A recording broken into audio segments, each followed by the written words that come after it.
Thank you, ladies and gentlemen. You may be seated.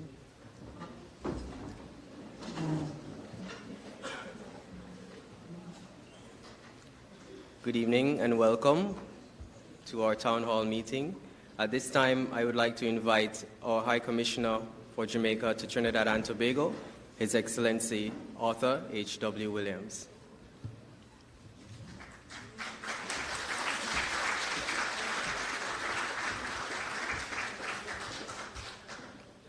Thank you very much, Mr. Thomas. Ladies and gentlemen, it is my absolute pleasure and honor to welcome to Trinidad and Tobago and to Holy Name Convent High School the Most Honorable and Your Holiness, Prime Minister of Jamaica, and with him our Foreign Affairs and Foreign Trade Minister, Senator the Honorable Kamina Johnson-Smith.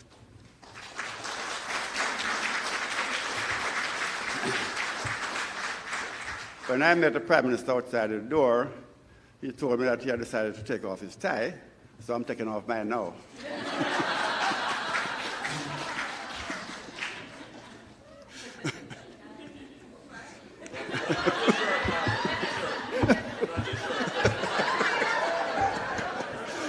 Nothing else.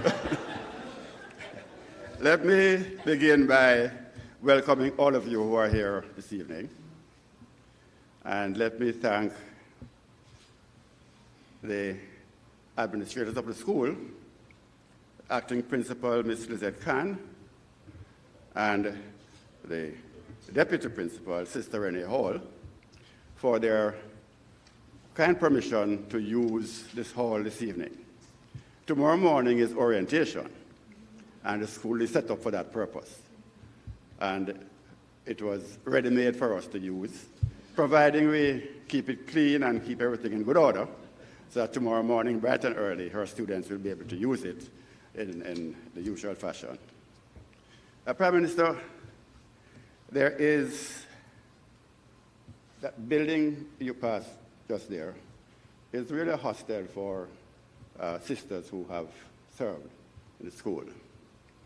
And I had the pleasure earlier of meeting a 100-year-old sister, Marie-Thérèse Retou. Hope I pronounced it correctly, it's French.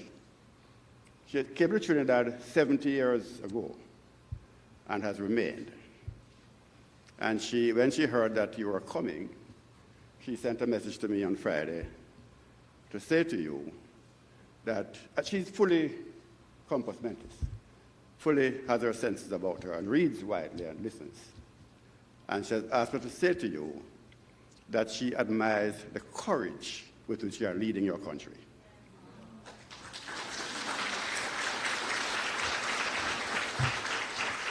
And that sentiment is coming from 100 years of experience. So, without any further ado, I want to invite my friend, Minister of Foreign Affairs and Foreign Trade, Senator the Honorable Kamina Johnson-Smith, to make some remarks and then to introduce the Prime Minister.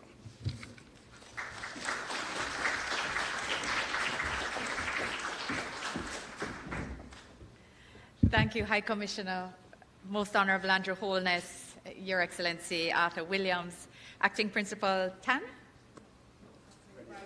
Vice Principal of this beautiful institution. Sister Renee, it's a pleasure to meet you. And thank you so much for allowing us to be present here today. Lovely. Heads of community-based organizations, staff of the Jamaican High Commission, members of the Jamaican delegation who are here with us in the front row, members of our Jamaican family. And I have to say, there's a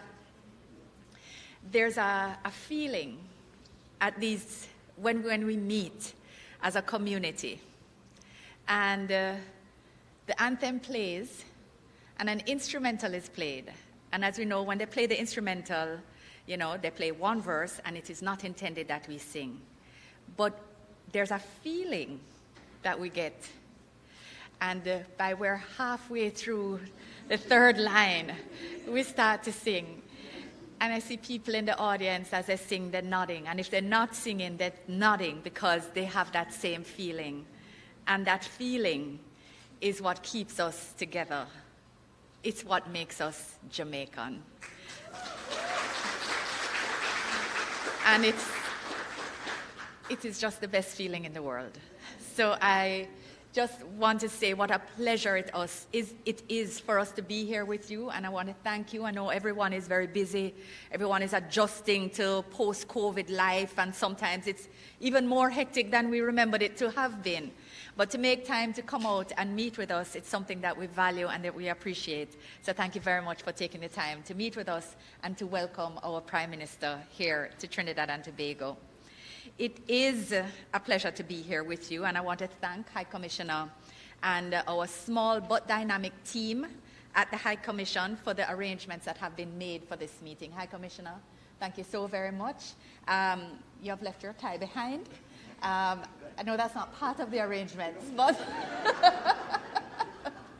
but I want to say that in every meeting that we've been, there's always been someone around. As a matter of fact, before we stepped off the plane, one of the air stewardess was saying, you know, I need you to tell your Prime Minister that your High Commissioner doing a real good job. I was like, well, okay, everywhere we turn. So I want to thank you for all the work that you've been putting in, High Commissioner. It's truly appreciated in the air and on the ground. So as you all know, earlier this month, Jamaica celebrated our Diamond Jubilee.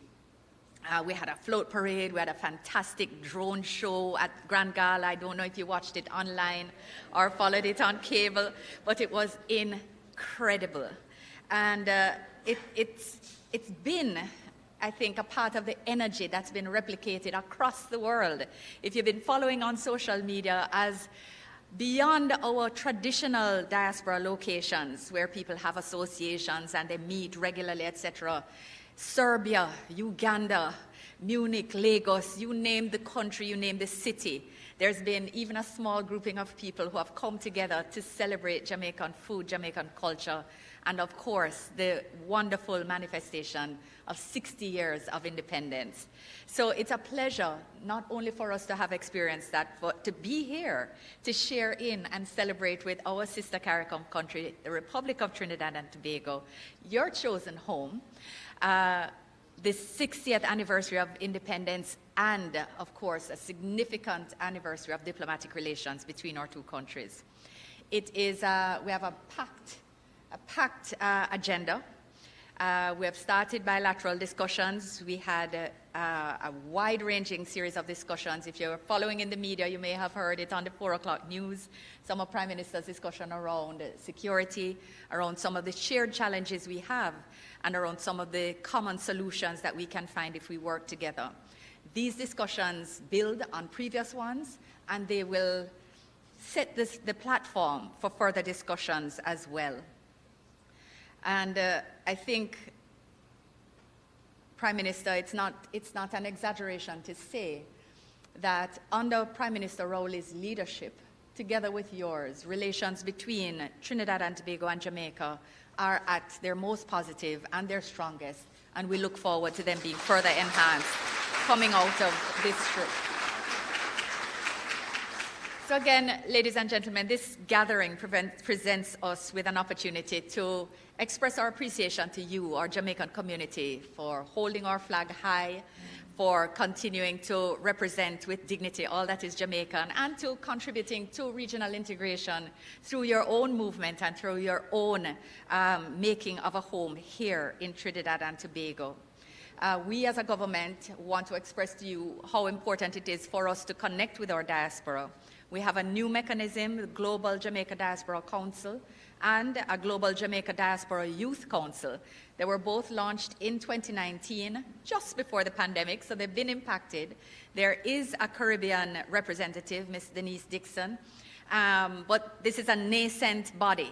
Started quite active. We have 28 representatives on it, some representing sector areas, some representing jurisdictions such as Africa, Asia and the Pacific, Europe, Latin America, and of course the Caribbean. So beyond the UK, Canada, and the US to ensure that as we celebrate Jamaicans being all over the world, that we're actually connecting with Jamaicans all over the world and not only where they're fully organized. And what we're trying to do is propagate some of the organizational mechanisms through sharing in that context of a council.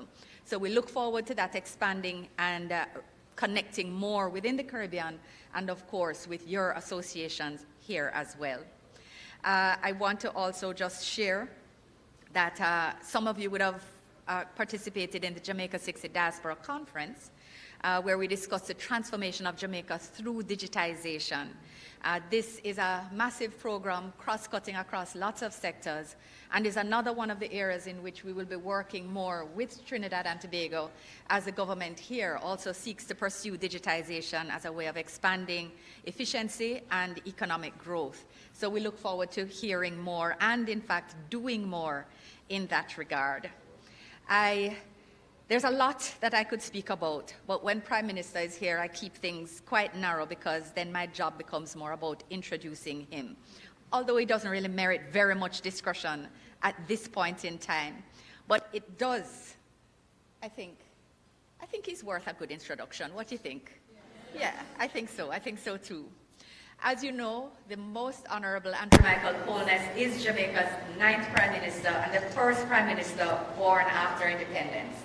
And I think there's a particular beauty about him being here, historic beauty and perspective, of him being here for our 60th and being the first Prime Minister born after independence, because it signals the broadest potential that exists between our countries. And that is something I think we should celebrate. Prime Minister, this is your what consecutive term in Parliament? Fifth consecutive term as a Member of Parliament. You just celebrated a significant birthday, so I was trying to do some math. He's not celebrating his Diamond Jubilee yet, but it's a Jubilee still.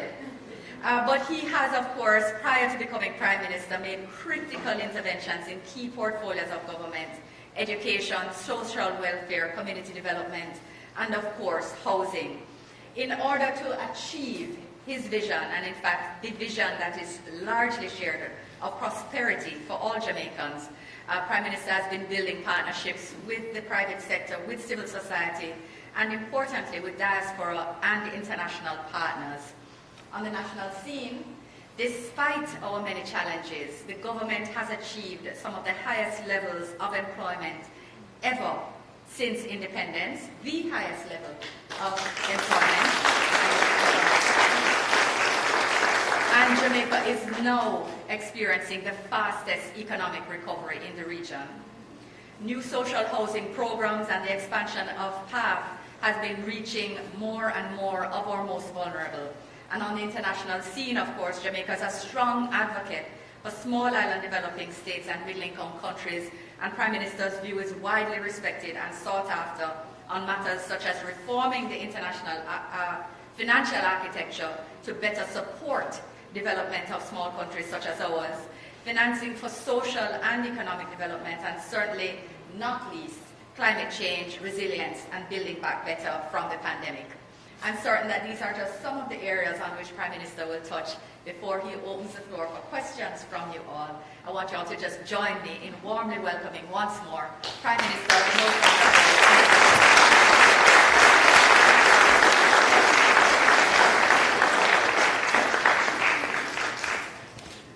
Thank you, Minister Johnson-Smith, and let me say that she is one of the hardest working, smartest Minister of Foreign Affairs any Prime Minister or President has.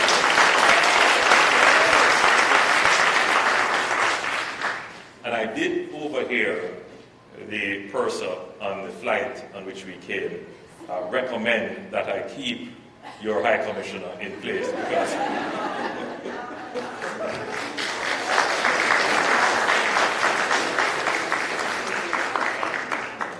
did I tell you how beautiful you all look and how happy I am to see you here?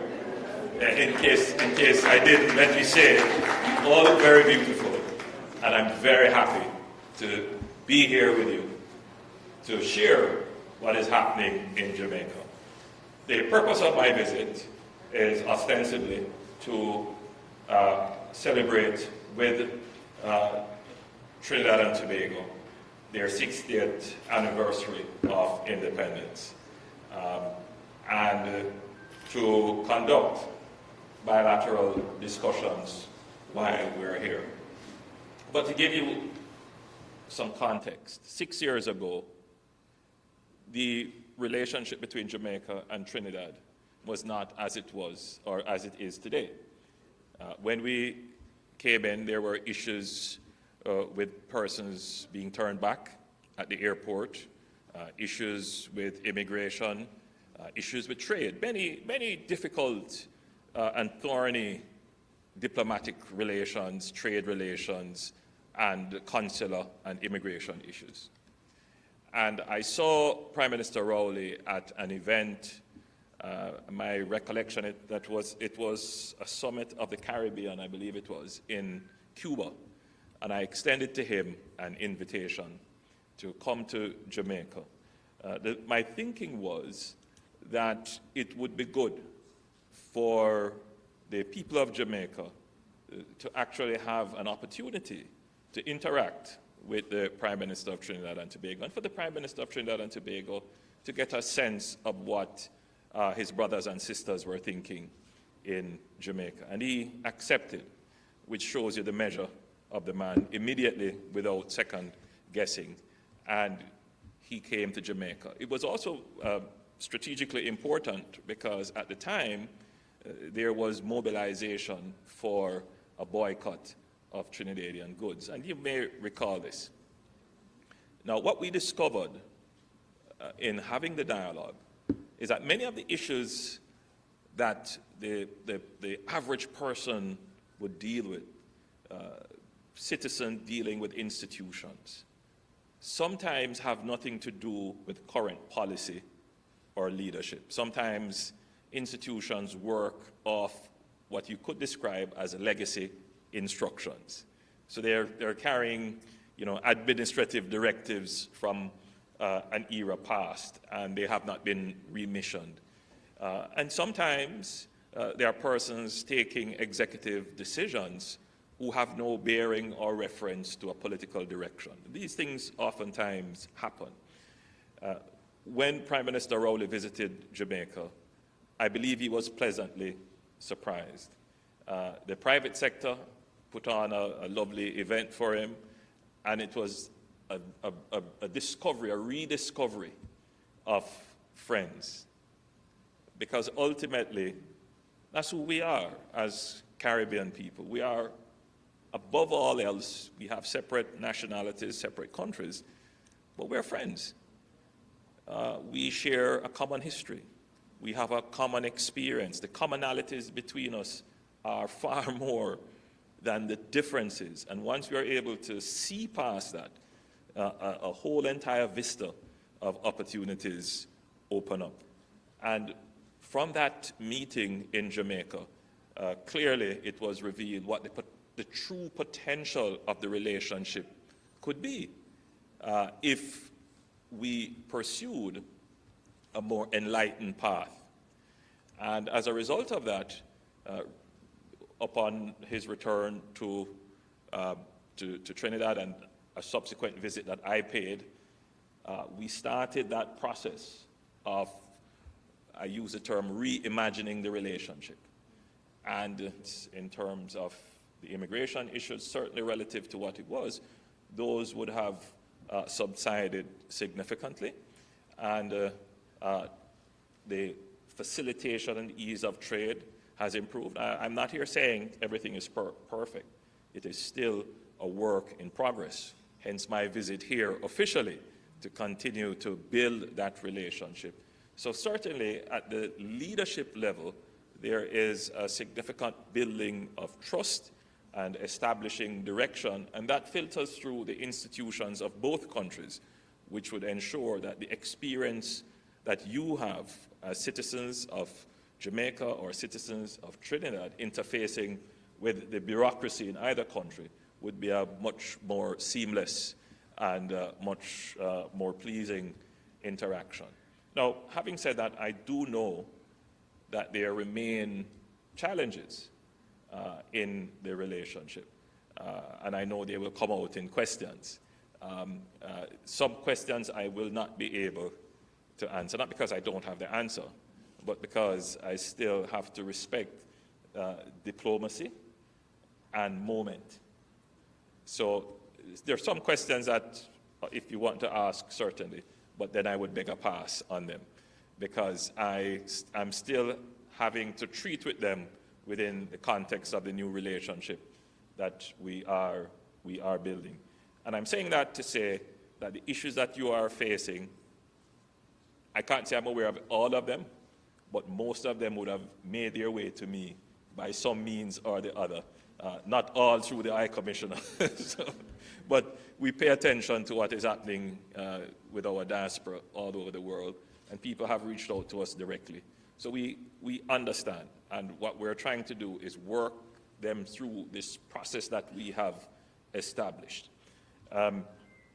Having said that, I just wanted to say, in case there was any concern, that Jamaica loves and continually embraces its diaspora. It is a valuable asset for Jamaica. And sometimes we hear comments being said. There was a comment recently in our local papers, and I know all of you follow local media. And so I'm going to be diplomatically assuming that all of you read those comments about the courageousness of the diaspora.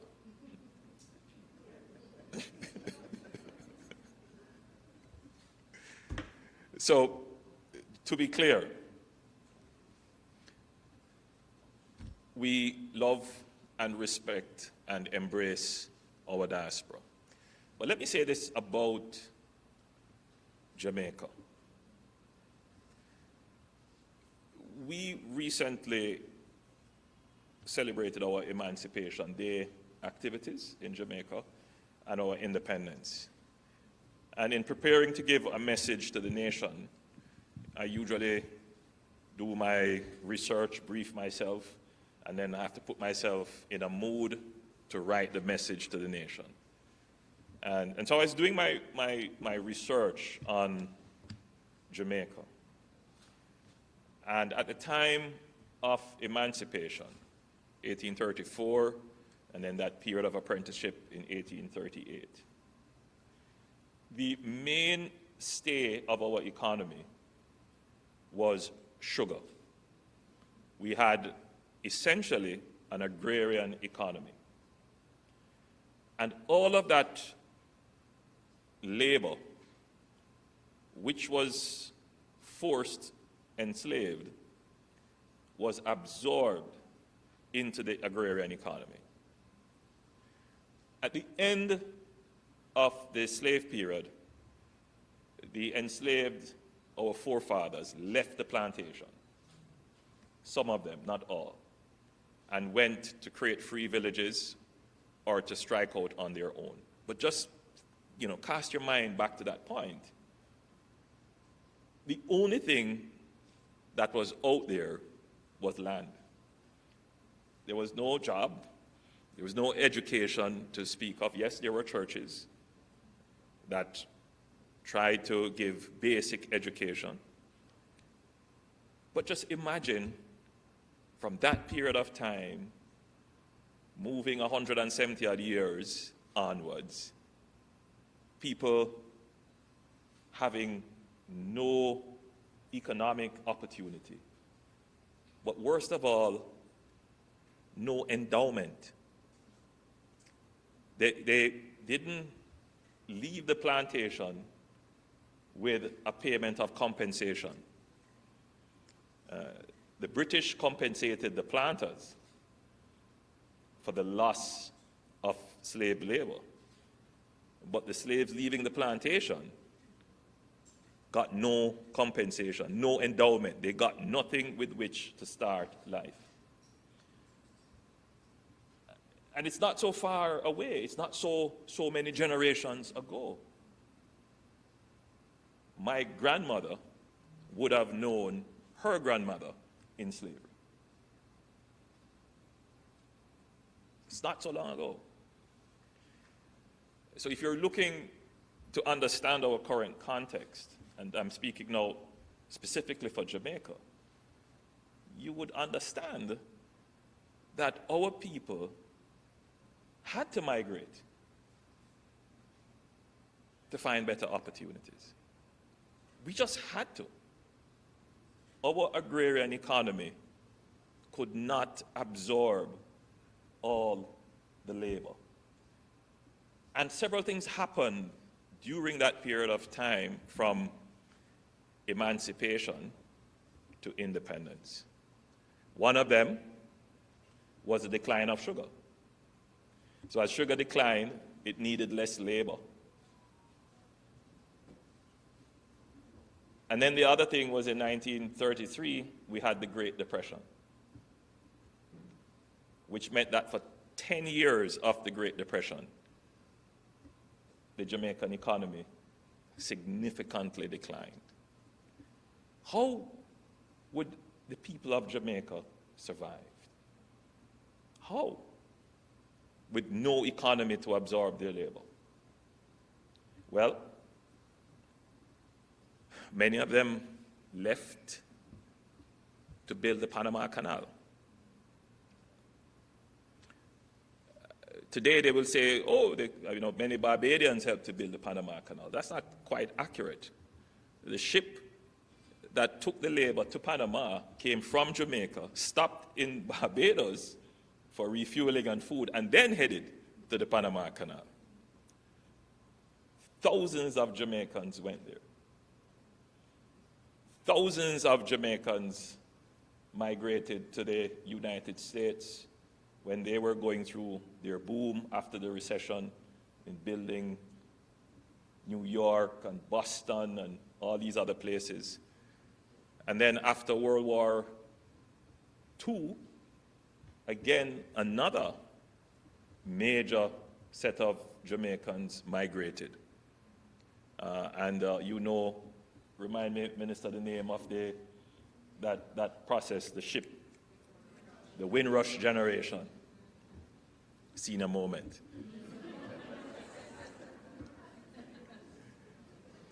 Windrush.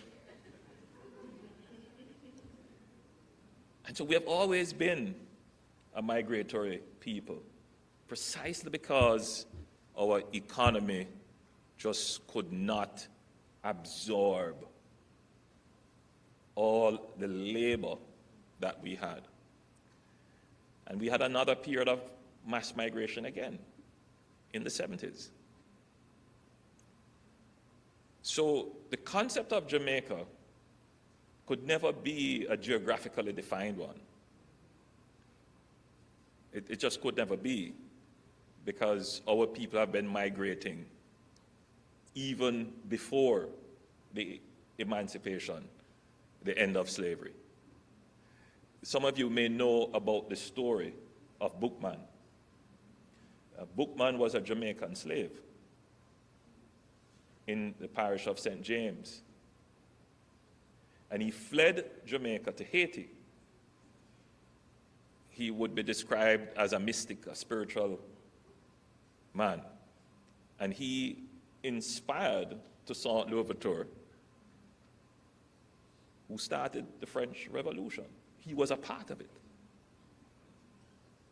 The Haitian Revolution, forgive me. Again, another senior moment. I was just testing to see if you were listening. We've had Marcus Garvey, and his story is so incredible. Again, he fled Jamaica. Not fled is not the right word, but he left Jamaica. Political issues, but also economic issues. And he went to the United States and led a revolution of awareness for black people. Up until this day, people don't, give credit to Marcus Garvey, that he was the first black person to list a company on the New York Stock Exchange. Marcus Garvey, Black Star Liner. It is because of Marcus Garvey why, the liberation struggle in Africa took shape. Pan-Africanism, Ghana, and all these other countries. And we have been constantly exporting talent. Miss Lou, Bob Marley, and you can name it, right? That's Jamaica. We are exporting our talent, our people. There's just something about the Jamaican society, something about our struggle that gives us a distinct place in the world. That even though our economy has not performed as how we have wanted it, but there's just something in our history and our struggle and carried in our society that has made us the voice against oppression in the world, that speaks out against unfairness, that gives voice to the timid and downtrodden. It's just something about our struggles. So when the Namibians were struggling against their independence, or the Rhodesians, they were all singing the poetry of Bob Marley.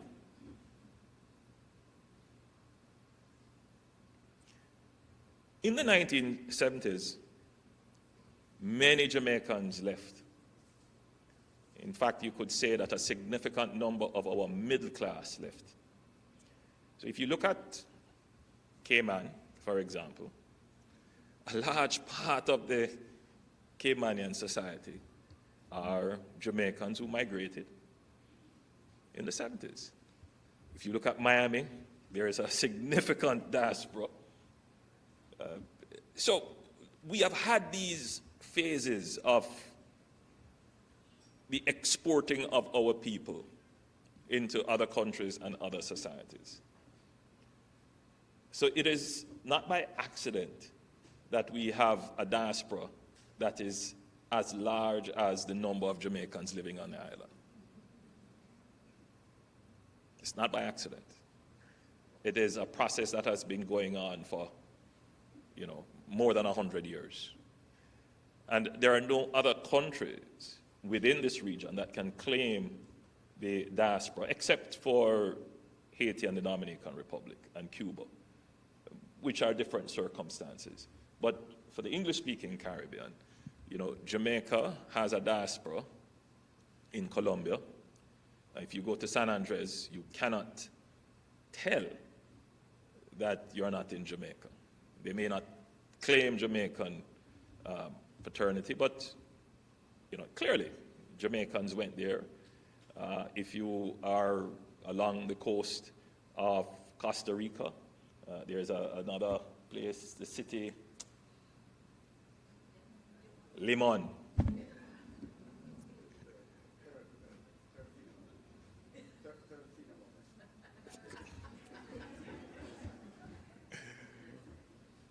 In Panama, you have Jamaicans there.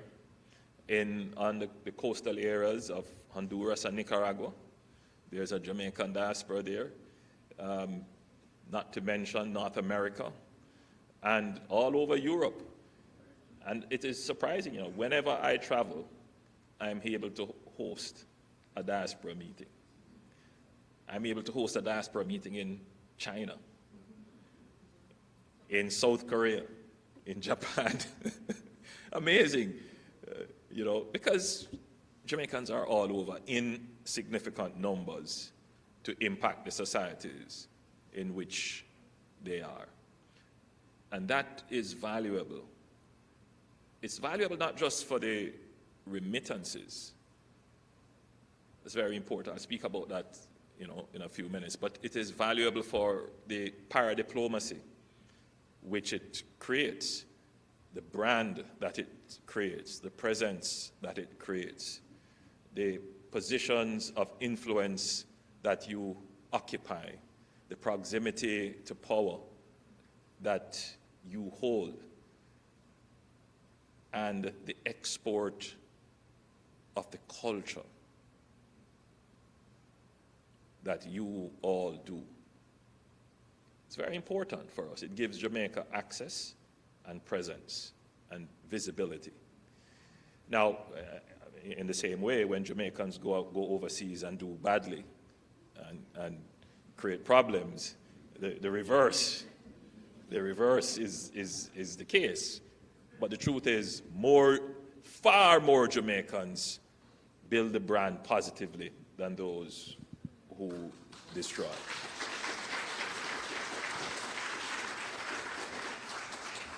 So that is something that we have to embrace. We have to embrace it. Because, let's face it, Jamaica is a net exporter of talent. And I said that at a certain place recently, where I was sitting opposite the Vice President of the United States. And she paused for a while, and then she laughed. Obviously, her father is a Jamaican. And look at that. Right? So Jamaica is a net exporter of talent. Our present phase of economic difficulties will drive, a new wave of migration. And it's not just the economic issues, it's just the quality of life issues that we face, compounded by the COVID-19 pandemic. And it is not just what is happening in Jamaica, it is what is happening right across the world. So I don't know if you've been following the news that Jamaican teachers are seeking employment overseas. It's not that anything has changed, within the Jamaican landscape. It is more so that there has been significant changes in the labor market in the United States and other European countries, and they are now seeking Jamaican teachers. Of course, we have been having a problem with our nurses being pulled overseas. Now we're seeing it with our teachers. As I've said, locally in Jamaica, we could never seek to prevent people from migrating, people from taking advantage of the opportunities that they have. What we have to do as the government of Jamaica is to ensure that we are continuously improving the quality of life so that people have an option to stay in Jamaica. Now, let me say this to you. A month ago, we reported a statistic that our unemployment rate is 6%. 6% is the lowest unemployment in the history of independent Jamaica. The lowest. I believe Trinidad's unemployment would be about 4.8%. Now, if our economy continues to grow and our policies, our fiscal policies continue to bear fruit, we will have an unemployment rate equivalent to Trinidad or less. As we approach full employment, you're going to find migration slowing down. Now, I don't know if you are seeing the point I'm making. For the first time in Jamaica's history, our economy is absorbing all the labor we can get. I want you to appreciate the profundity of that point. 6 years ago, 8 years ago, we were at 13.5% unemployment. So we are on a trajectory which is happening because our economy is changing. The Jamaican economy is changing for the better. What is the profile of that change? Firstly, Jamaica has put in place measures for fiscal sustainability.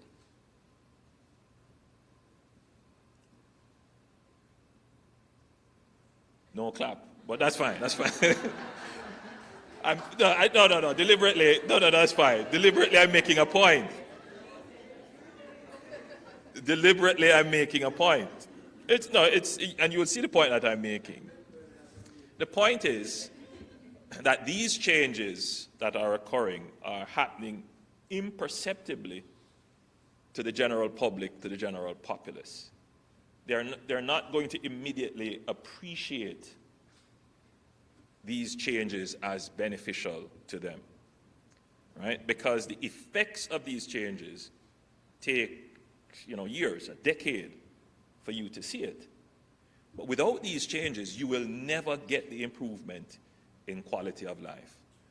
So one of the things that has plagued Jamaica since our independence is the lack of fiscal discipline. All right? Jamaica has borrowed to develop. A part of the borrowing is an appetite for borrowing without paying attention to the means of generating the income. So we have had that problem. Another part of our borrowing is because we live in a pathway of natural disasters and exogenous shocks. So we have had natural disasters that have upended our economic pathway for which we have to borrow to recover. And we borrow because we have had external economic shocks which have just upended all our plans. For example, oil prices increased in the 70s, or commodity price increases, or a fallout in bauxite revenues. How many of you recall those fallouts? Some of you in the room would. And those fallouts would have either eaten up revenue or taken away revenue. And how do we survive? How do we continue to pay the teachers, the nurses, keep the schools open? We borrow. But some of the borrowing is as a result of our own profligacy and inefficiency. And you will recall FinSAC, bad policy, which socialized a massive part of our debt. So we ended up at a point where, we had to face this reality of poor management of the economy when we had a debt of about 150% of our GDP. Today, our debt is roughly about 94% of GDP, and we are on a pathway to getting that down. We're on a pathway to getting that down to about 68% of GDP, and we're quite well on that pathway. Now, we have had two major external shocks in 2 years. We have had a pandemic where we had to shut down our tourism. In fact, tourism went down to almost zero, and we had to pay out more. We had to pay, as I'm sure Trinidad did, we had to give cushioning subsidies for employment, for persons who are vulnerable. And then we had a massive oil shock, an inflationary shock in food and fuel. Now, in all of that, Jamaica did not borrow.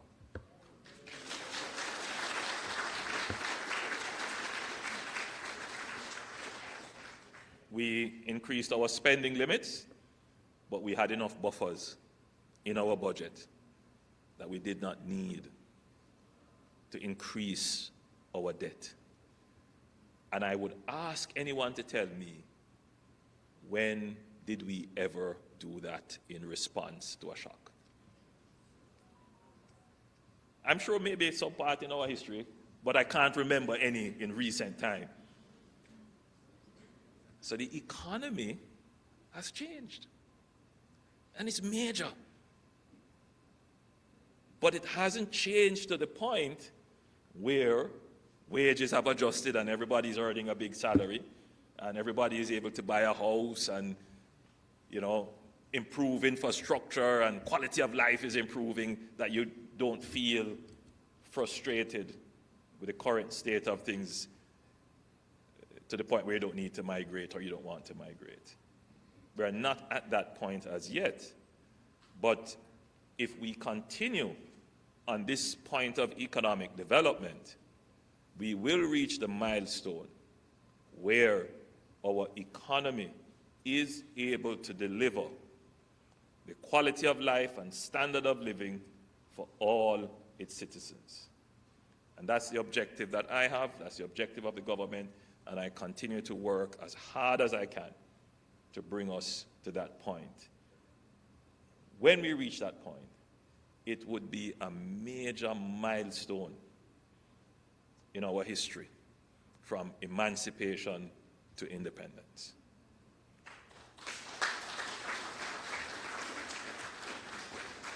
And that is what we're working for.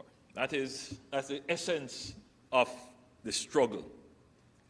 That's the essence of the struggle, right? To build that economy. So, Norman Manley said it best, that when we got our independence, he said, listen, we have achieved our political independence. Now it's time to focus on our economic independence. And that is my mantra, that's my motto, that's my focus. I'm focusing on Jamaica's economic independence. So for me, the political issues must serve our economic development.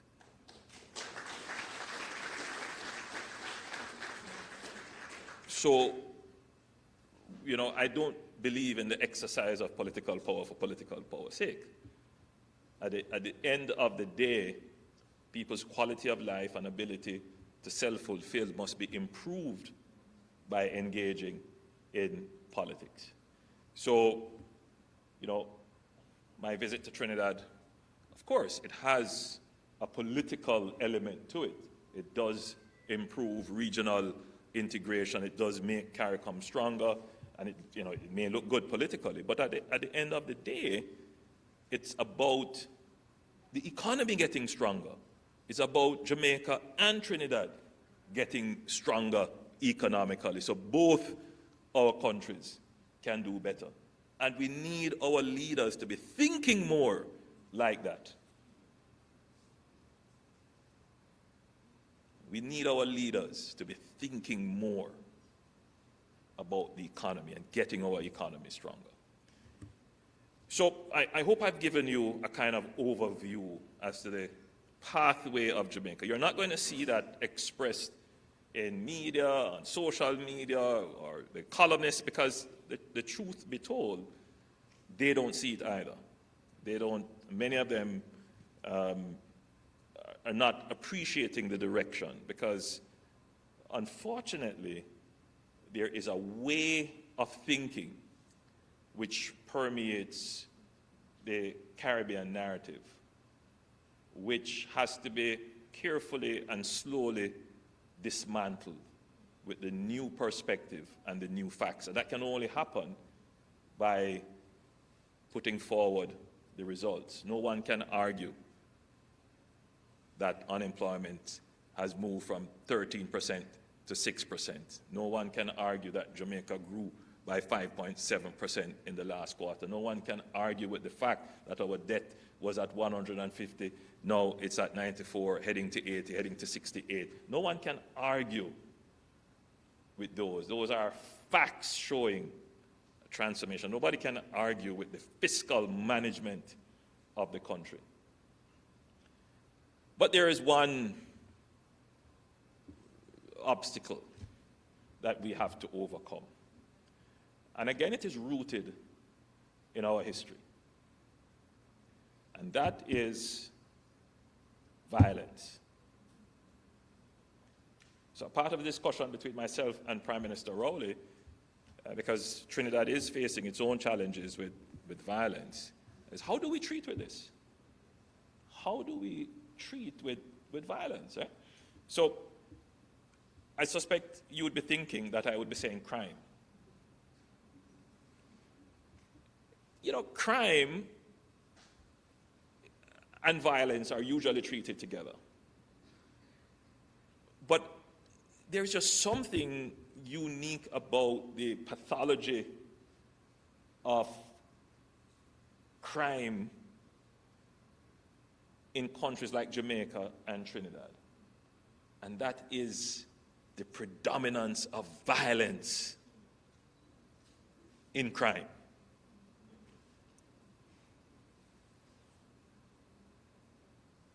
We have to therefore, look at our societies and figure out why is it that our people, and it's not just young people, it's just through all generations, are using violence, the infliction of pain or physical force, to get compliance. Or the infliction of pain or physical force to resolve conflict. Or the infliction of pain or physical force to establish love.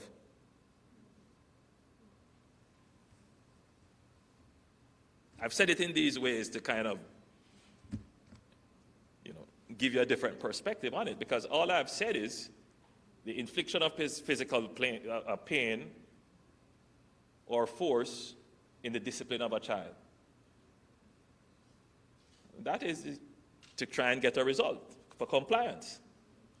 The infliction of physical pain or force to resolve a conflict.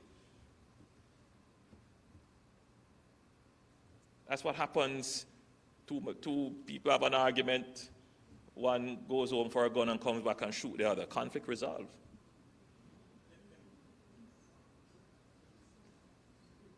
Or intimate partner violence. It's an intimate matter, an affair of the heart. Someone is upset, crime of passion. And why is it that we're using violence so often? Violence, the infliction of force, is, one of the leading causes of the loss of life in the region.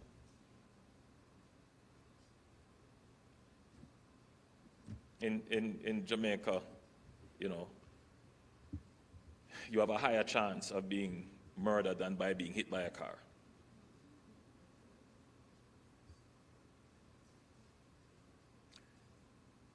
This did not happen overnight.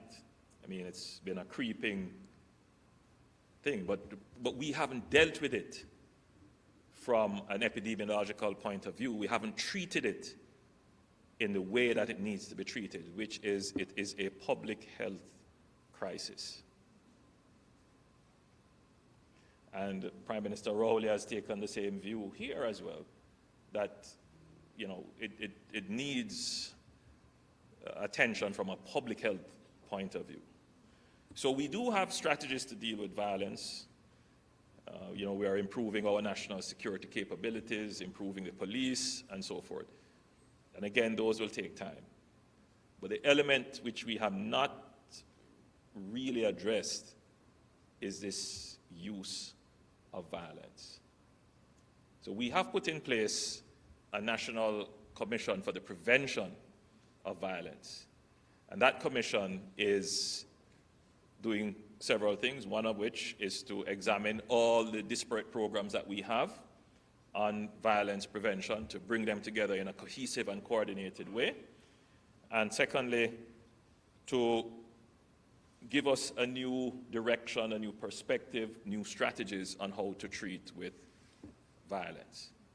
It will mean that we're going to have to spend more resources on social work, on the psychiatrists and the psychologists, particularly for young people.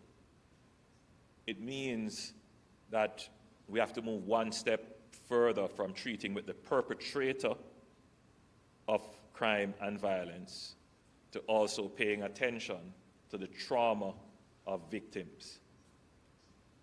And that might mean a whole new set of legislation, a whole new set of resources. The truth is that our society has become very harsh,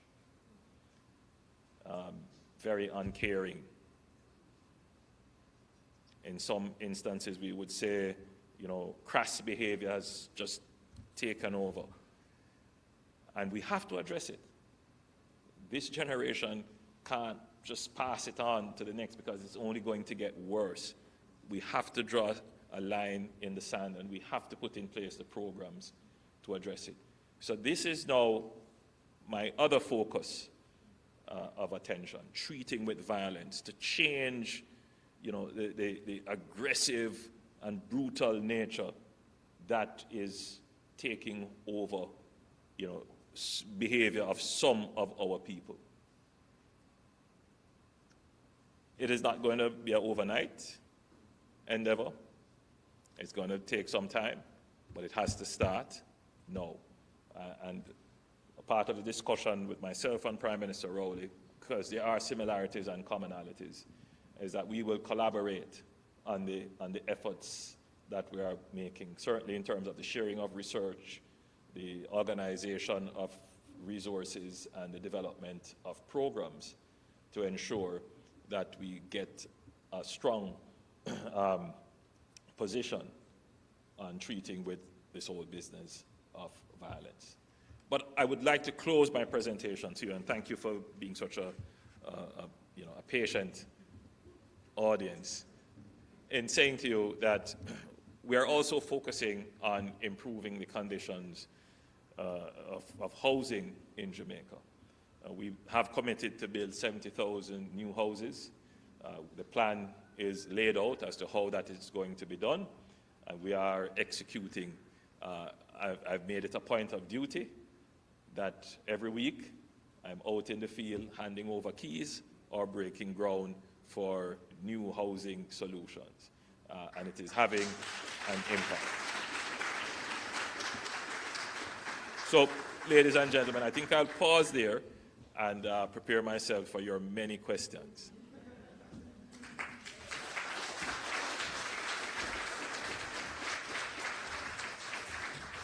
One more time. Big applause.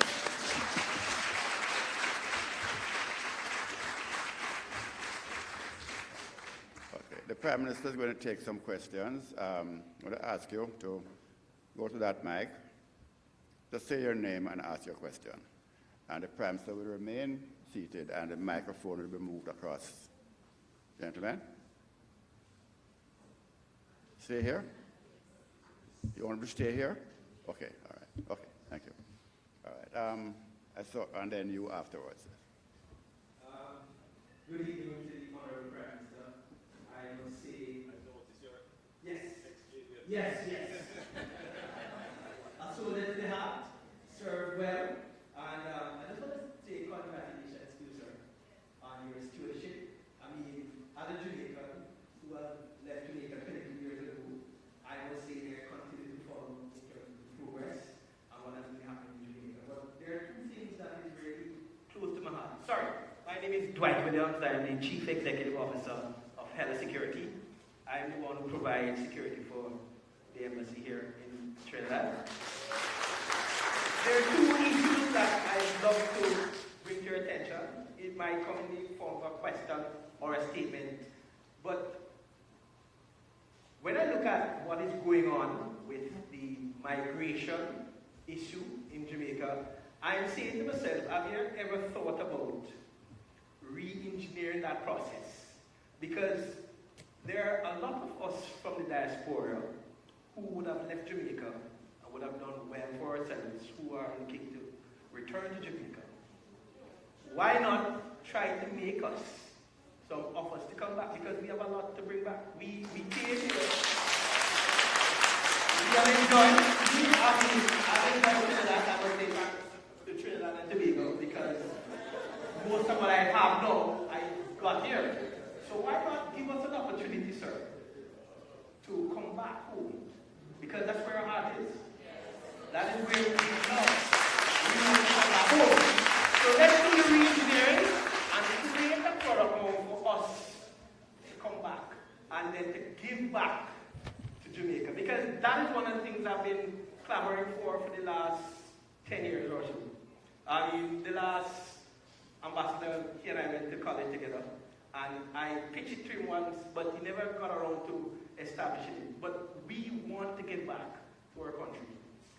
Yes, we are proud Jamaicans, and everywhere we go, we like to establish our country. The next thing, crime.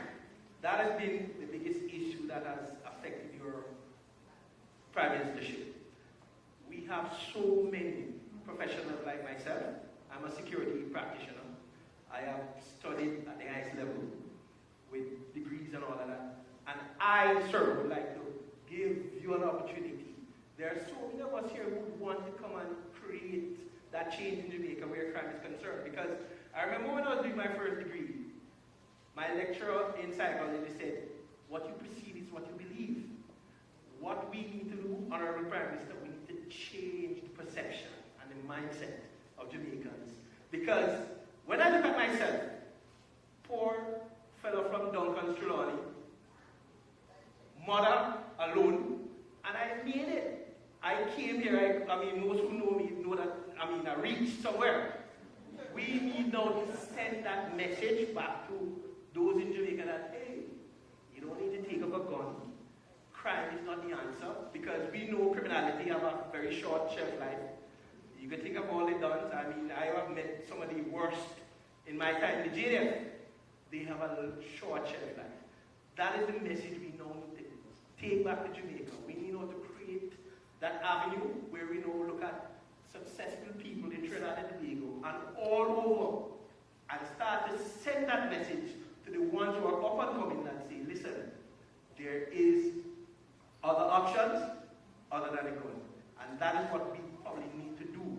It's now to start to send that message to let them understand, listen, you don't have to go into crime, you don't have to go into criminality. You want to drive a Lexus, you don't have to go and rob somebody. You want to drive a Mercedes, you don't have to go and kill somebody.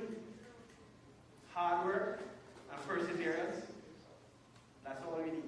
Thank you very much.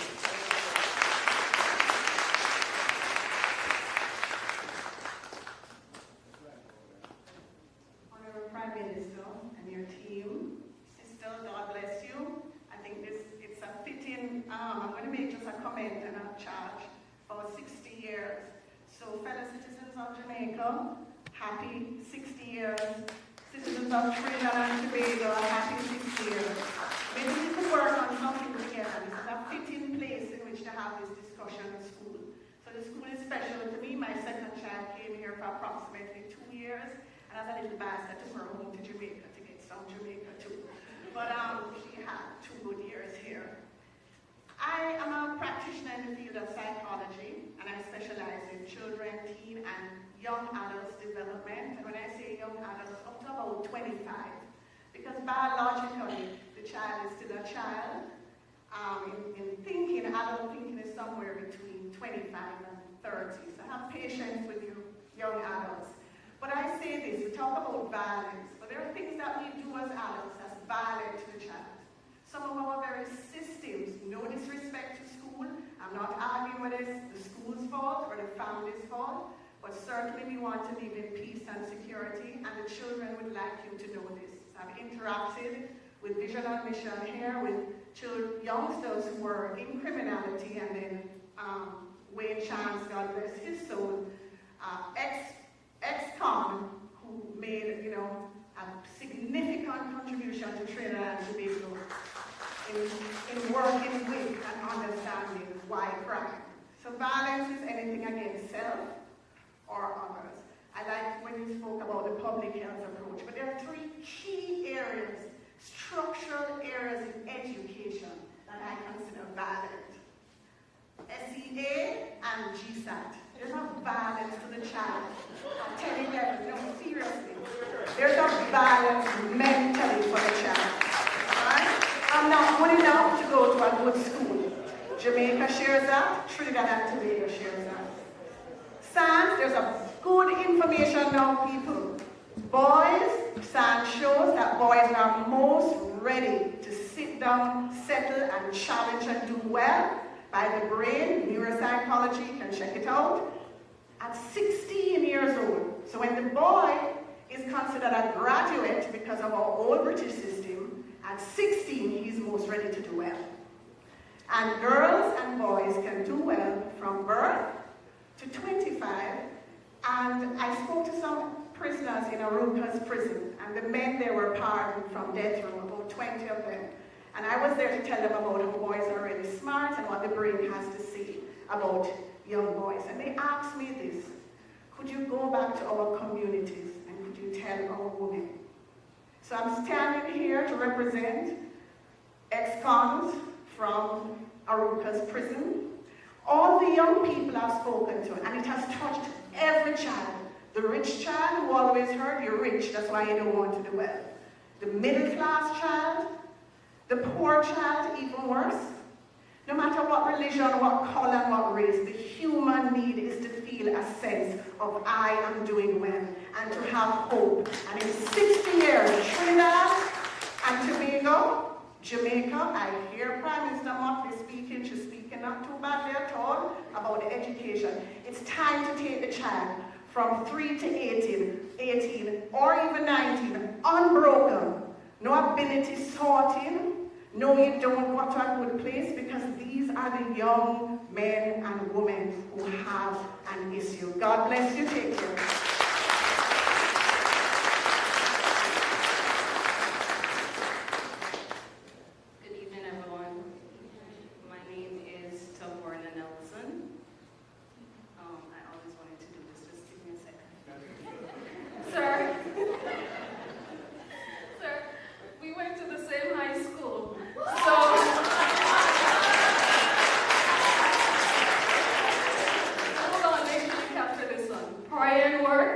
Conquer zone.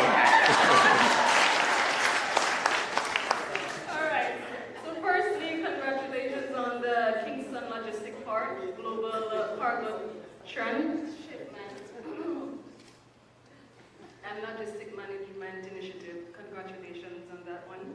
I have a question for you. In 2020, your administration launched an initiative where you guys are thinking about building more prisons. Are there any, what are the updates on that? Well, we didn't launch an initiative to build more prisons. I mean, to be frank with you, I think any society would want to build less prisons. Okay. But we do need to upgrade our prisons. So we are now focusing on building specialized prisons, high security prisons, right. And we have identified land to build out a proper prison structure for Jamaica. So that is in the process of being developed, but I don't think we have announced it. So you have got me to say some things that are, but we haven't announced it yet. I'll look out for the updates via the media. My next question is, sir, are there any buffers, subsidies, bursary, or scholarship aside from SBL for regional students studying here? Anything at all, sir?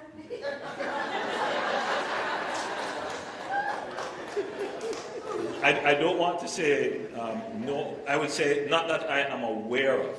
There are some specific subsidies which are channeled through the University of the West Indies for specific programs, certainly for law and for veterinary studies and for others. But I'm not aware of general subsidies or scholarships. Okay. But nevertheless, there are specific scholarships that are within government, within various ministries, that if you apply for them, they are available to study anywhere in the world. So if you apply and they meet, for example, in education, there are some specific courses and in other areas, let's say the specific courses offered here, you could qualify. Okay. Do you know any two by chance? Any? No, I wouldn't be aware of, because they're dispersed all over. So. Okay. But I do take note of your interest in a scholarship. Yeah, my name is Taborna Nelson.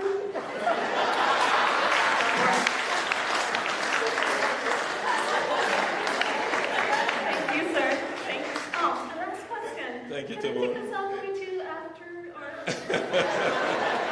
or? Of course, of course.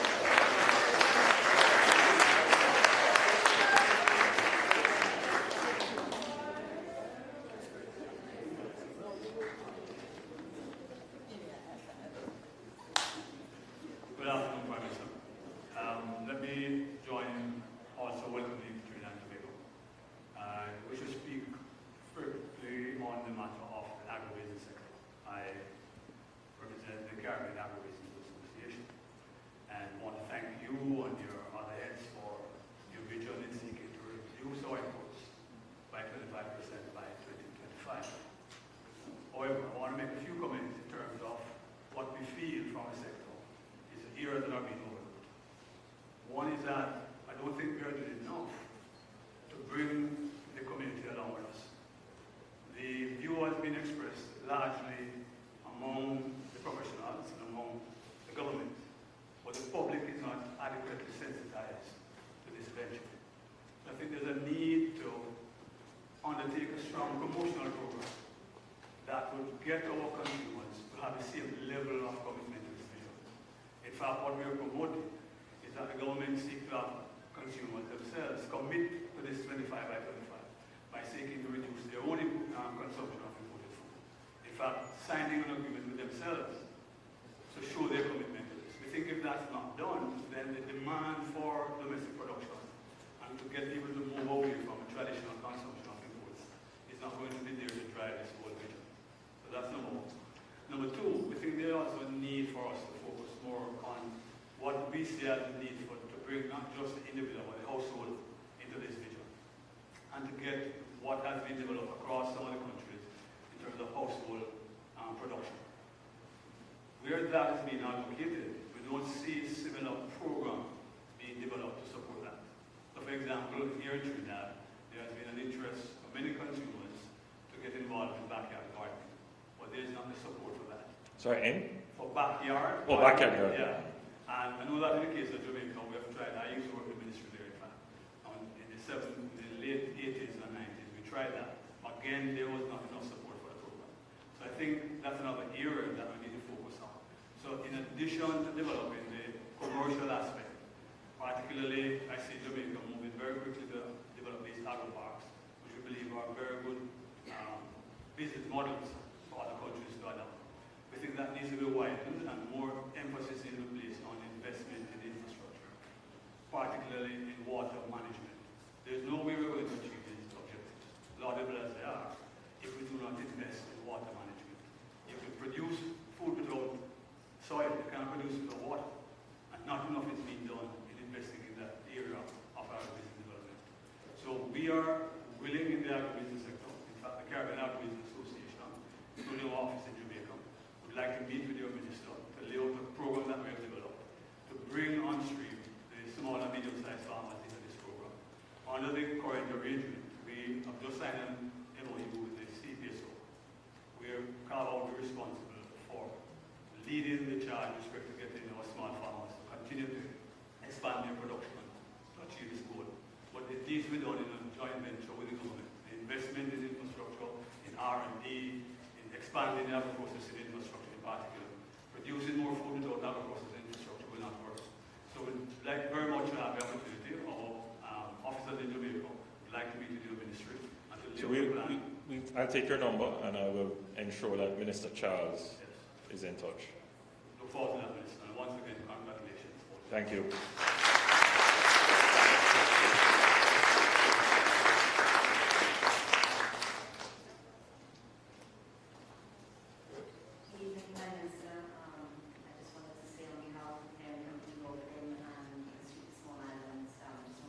Congratulations to you and your country, the people of Jamaica, on the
music that you yourself listen to as a child is interesting. It's different and it's nice. And I also want to thank you for your communication during the pandemic. For many of us who were not able to go home, it was very terrifying, especially I have elderly parents, and I felt a sense of comfort just being able to log into the meetings and watch the communication. That gave me some sense of security in a very insecure time. So that was my comment. My second comment related to my first is that I really believe that our success lies in our culture. It really does, in terms of the things you speak about, the violence, the economic recovery, everything. I had the privilege of being taught when I first came to Trinidad and Tobago by the late Lloyd Best. And he gave us, we were able to go to Tapia House and be lectured by him. And he said that the Caribbean's competitive advantage is in our culture. And I thank you, Mr. Prime Minister, as a Prime Minister that has valued our culture. When I lived in France, I taught English to little children, and the first thing they said to me, when I said, I'm from Jamaica, well, I said it in French, Je viens de la Jamaïque, and they're like, Jean-Paul, Jean-Paul, Jean-Paul. And I won a global essay contest in 2011, and part of the thing was to go to Japan. And when I went to present in Japan to dignitaries and everything, and we had a reception afterwards, and I was representing Jamaica because it was a global contest. And they said, Jamaica, you've seen bulls, you've seen bulls. And so I just want to encourage you to continue what you're doing in terms of promoting our culture and our people, because for many of us, like you said, Jamaica is never far from our hearts. Living here does not mean that we don't love Jamaica. Some people make it as if you leave your country, it's you're a traitor, but it's far from it. I think at least with Jamaicans, maybe for other people, but that's not the case for Jamaicans. I believe that our people are our greatest assets, and I love what you are doing in terms of our culture and using our cultural industries.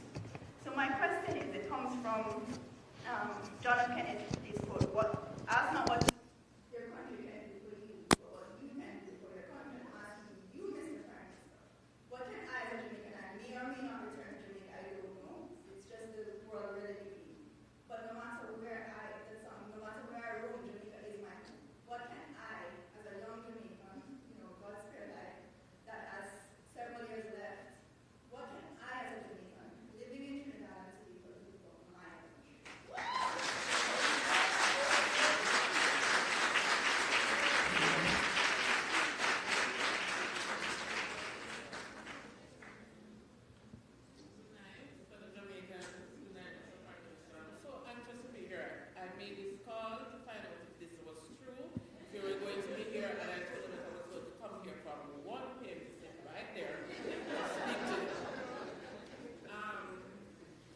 Jamaicans came tonight because they were afraid because of the immigration sector. That is one of the issues that I want to speak about. Persons like me that is going through the process, that have been waiting for 9 years, married and waiting just the 6 months, did the interviews and nothing. I have 2 kids that have student permit. The 10-year-old is unable to go to public school here because they are saying that the public school is for their nationals, and we are unable, so we have to pay for private school. My son is going to custard, so it's a bit difficult for him because I can't work and I have to depend on my husband. Well, when I did my first interview, they said that I would have gotten my work permit. Up to this day, I'm speaking to you, nothing. And when you do go in to ask them about it, you're shunned.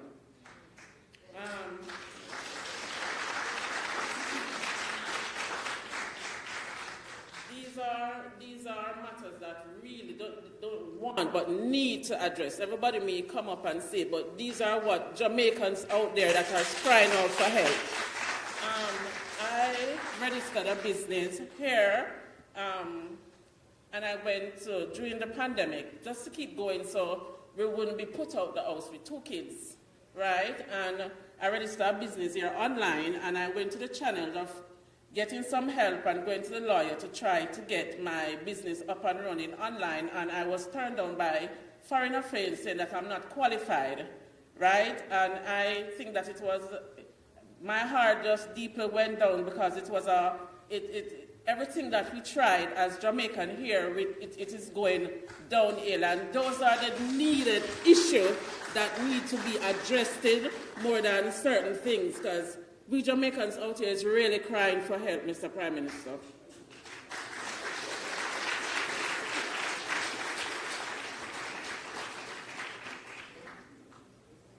Good night, everyone.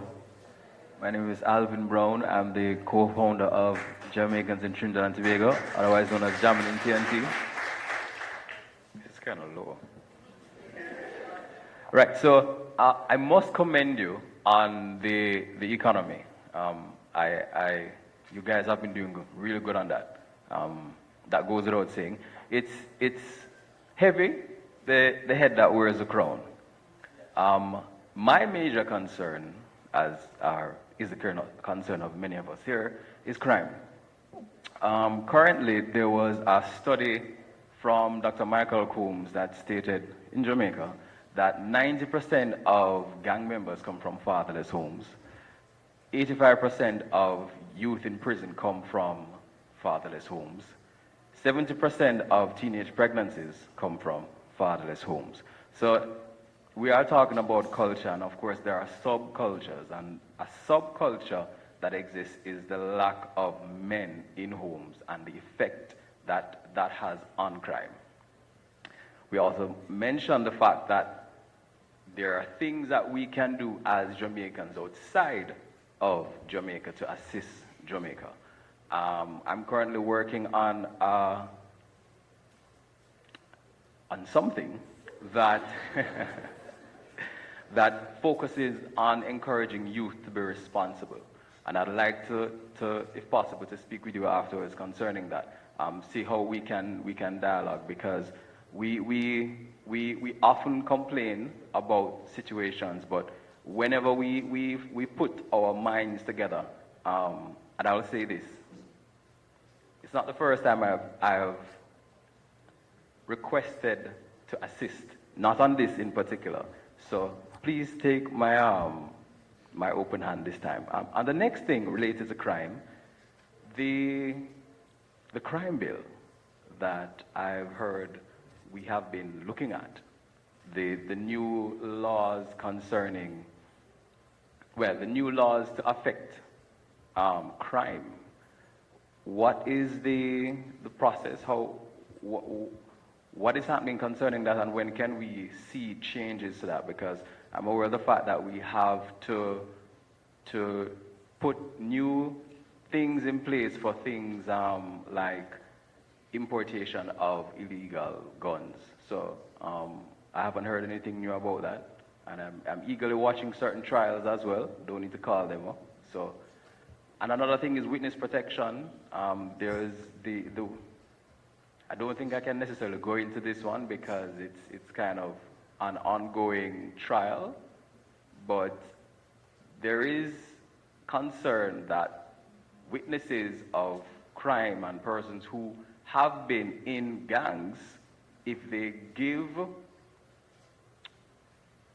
testimony, will they be protected? Because if I am a little man out there and nobody pays me any mind, if the gang member himself goes and risks his life to now speak about crime, will he be protected? Thanks.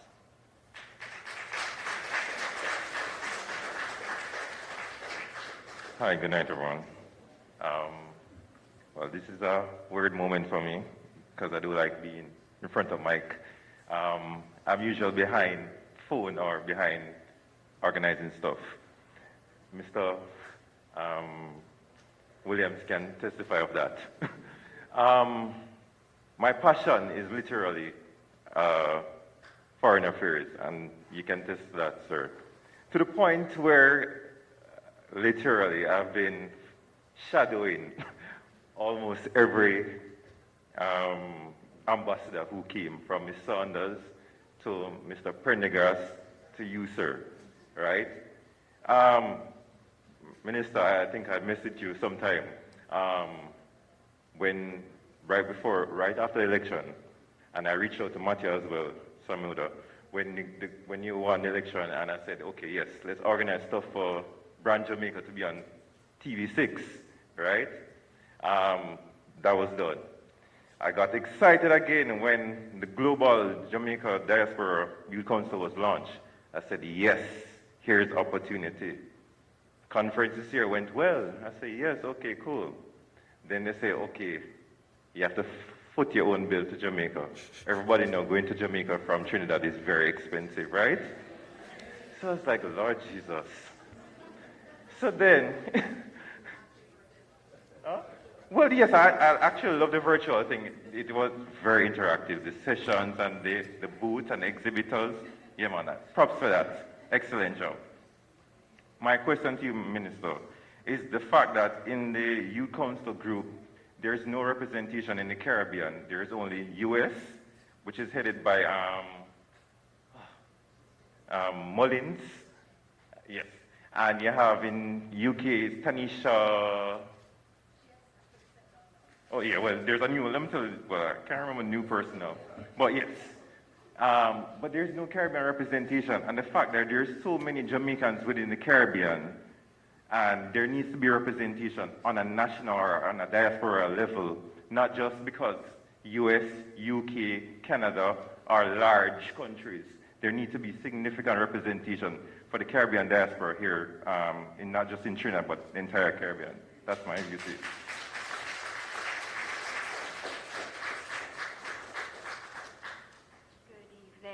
Prime Minister, Minister, High Commissioner. My name is Indira Couch, as in sofa, and I am one of those unusual persons. I'm a wannabe Jamaican, because everybody wants to be Jamaican, right? Don't? Yeah, in fact, when my husband and I got married in Jamaica, he asked me where I wanted to live. I said, I'm choosing Jamaica. I'm not going back to Trinidad. And hence my love for Jamaica. I said Jamaica never run me, and I chose to come back here for personal reasons a few years ago. First of all, I wanted to say, Prime Minister, that I was so inspired by, how you spoke and, and specifically what really struck me was your attention to the point about dismantling the mindset. I think that is so important. I've not heard that from any other leader in our Caribbean waters, so I want to recognize you for that, because it is, and because I believe that is really the crux of so many things. It's how we see things, because when we can change the way that we see things, because it really starts with us. When you change the way you look at things, the things you look at change. Yeah?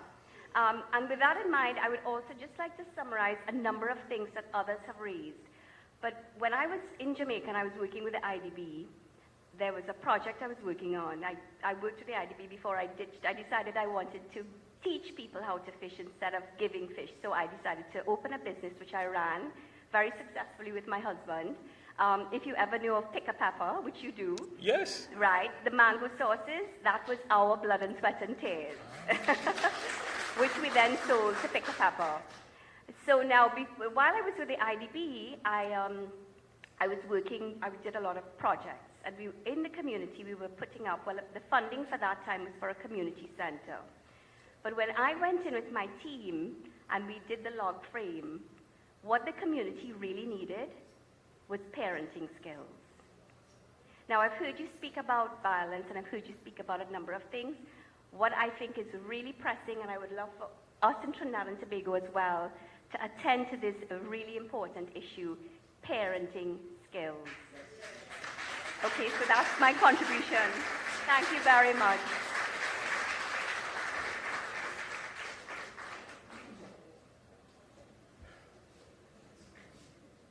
Okay, so good night, Prime Minister. My name is Michael Nelson. I'm the owner of Trinjam Home Foods, and I'm primarily responsible for feeding a lot of our diaspora here in Trinidad. Unofficially.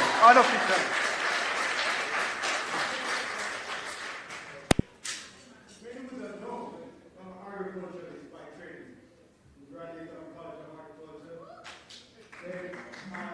came to UOA as an experimental student, to demonstrate that graduates were able to complete in 2 years, and we're successful. And that was in 1987 to 89. And since then, all students from COA have been able to come to Trinidad and complete their bachelorate in 2 years. By the way, I am a colleague and a friend of the chairman of your party, Bobby Montague. Well, he also went to COA. COA, yes. So, as I said, I'm an agriculturalist by training, and that's first. I got a little bit concerned last week when the expo was being held in Trinidad, and for a while I did not see the contingency from Jamaica, and I got real concerned. I started to call up my colleagues in Jamaica and ask what was going on. Why isn't Jamaica being represented? Well, lo and behold, after speaking to Patrick Maitland and a couple of them, we got the news release, and then we spoke to our High Commission too, and he was able to inform me that yes, we had a representative. The Minister of Agriculture was here, and I felt real good after that. As a matter of fact, he came to visit me personally at the expo, and I'm thankful for that. We had a very good conversation. So in my, outside of doing agriculture now, well, first, that was my first point. I was concerned about that, but of course that was concerned. If there's anything more that you can tell us, Mr. Prime Minister, about what are we doing in terms of this regional food security drive as regards to the 2025, whatever you can tell us tonight, I really appreciate it. Also, secondly, in regards to agriculture, I am concerned about whether we are actually preserving our best lands in Jamaica to continue agriculture while we are aggressively going after the pet project of housing. And housing is important, we need housing, but I would like to be assured that some of our best lands are being kept for agriculture. Food security is very important. And last but not least, I want to give a little plug for CSME. I came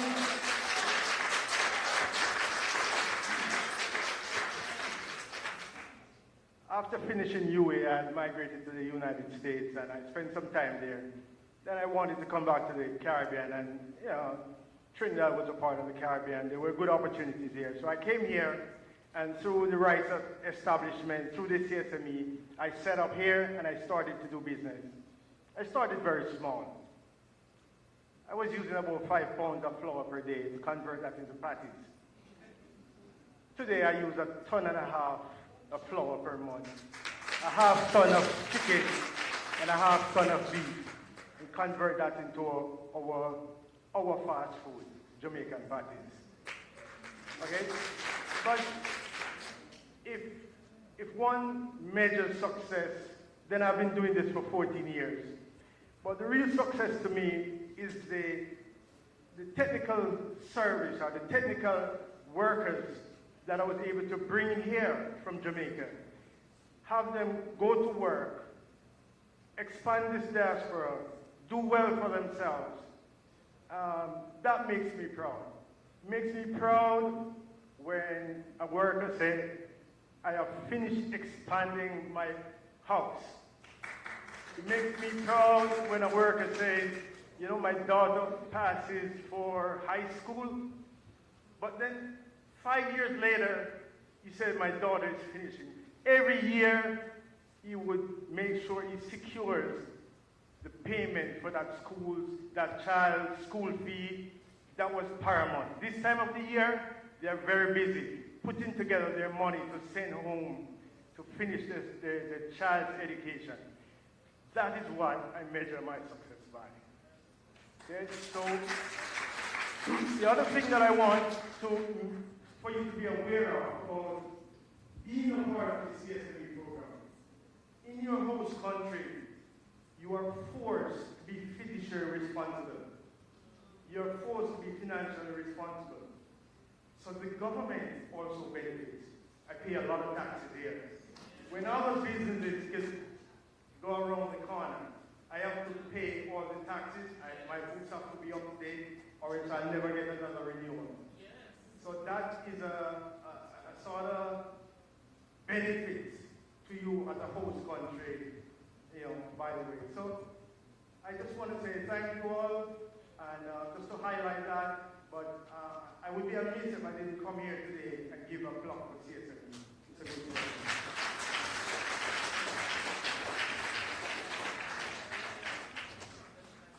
Hi, good evening, fellow Jamaicans, parents, your wholeness. It is a pleasure to be here to speak to you this evening. I too have benefited, as most of us, from CSME, and I am very thankful for that.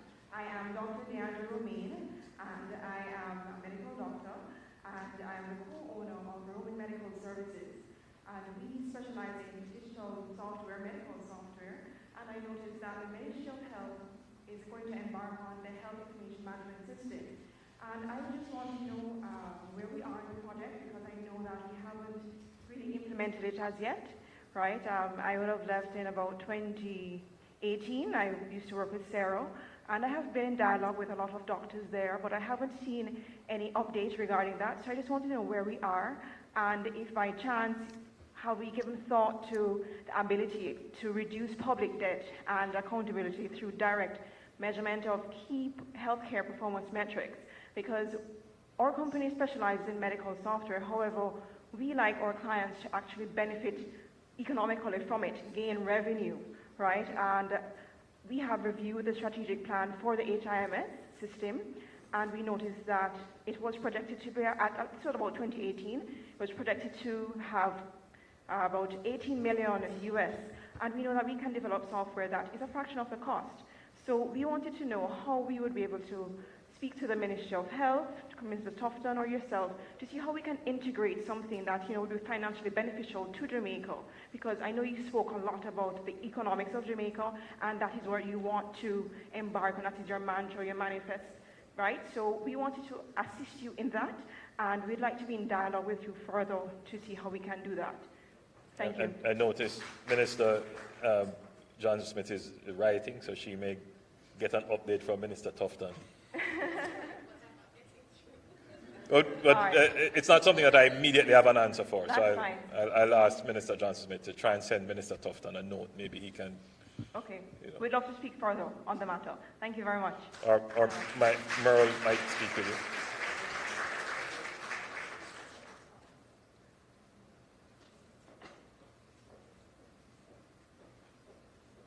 Prime Minister Holness, Minister Johnson Smith, Your Excellency.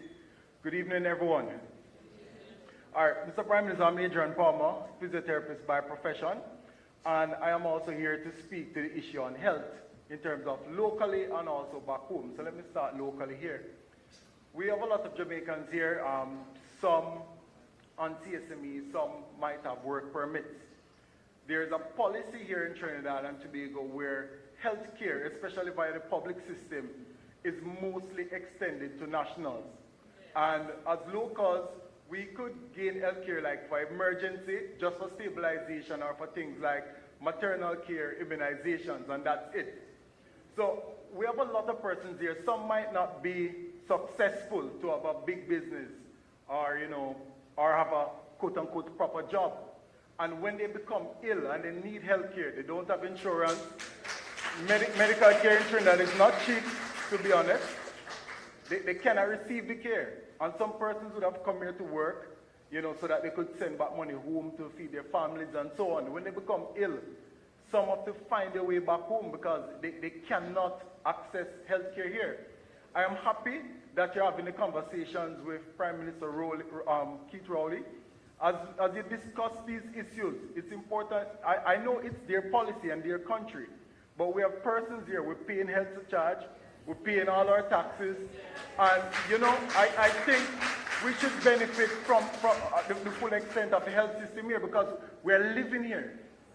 It can't be that we're sick and we have to be worried now how to find our way to Jamaica to receive health care. So this is something I'd want you to advocate on our behalf for.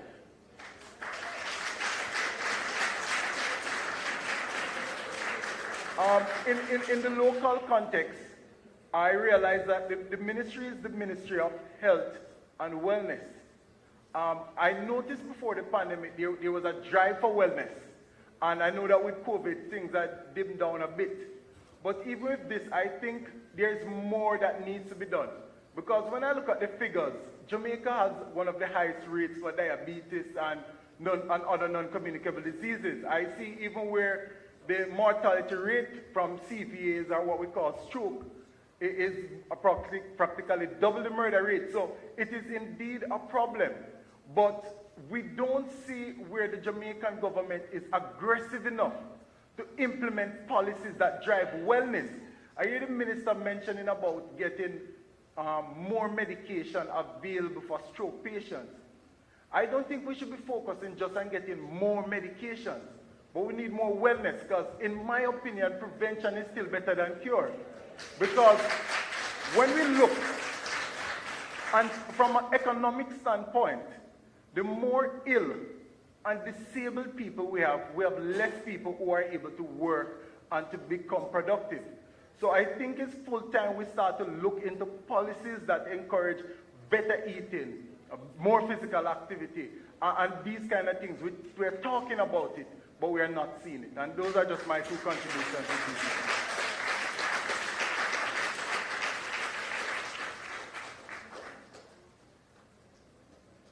Hi, Mr. Prime Minister.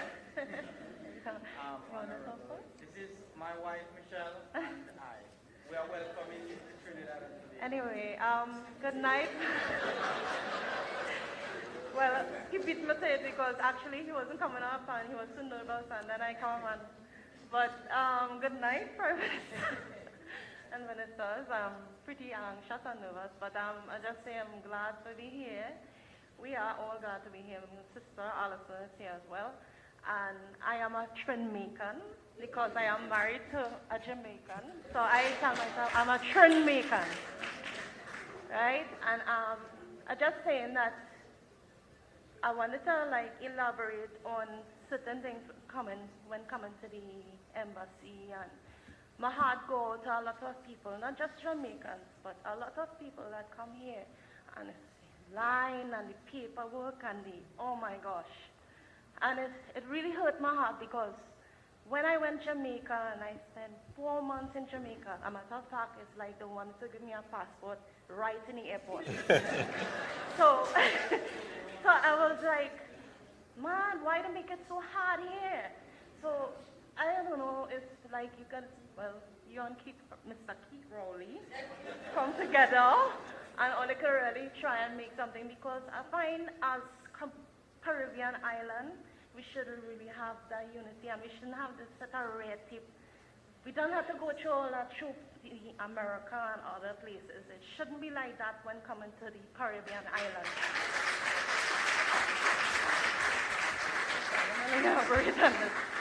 And next thing I would really like to talk about is when coming to crime. Crime is something that we really can't really control, and we can't really put policemen at each door when coming to domestic violence or such as anything else. And sometimes they say in life you could make a child, but you cannot make them mind, right? But I just wanted to say that, one of the things that, not just for Jamaica, but for Trinidad or any Caribbean island, I find, or a matter of fact, all over the world, is that they should mandate agriculture. Be mandated. Let it be part of something growing up. Because although it might have it in certain areas, they should mandate it. Because since I meet my husband, we do from sales to construction, and I don't know, God prepares that He put us in a place where we have to do gardening for survival. And that is one thing I admire about my husband too, because as a Jamaican, he knows to survive.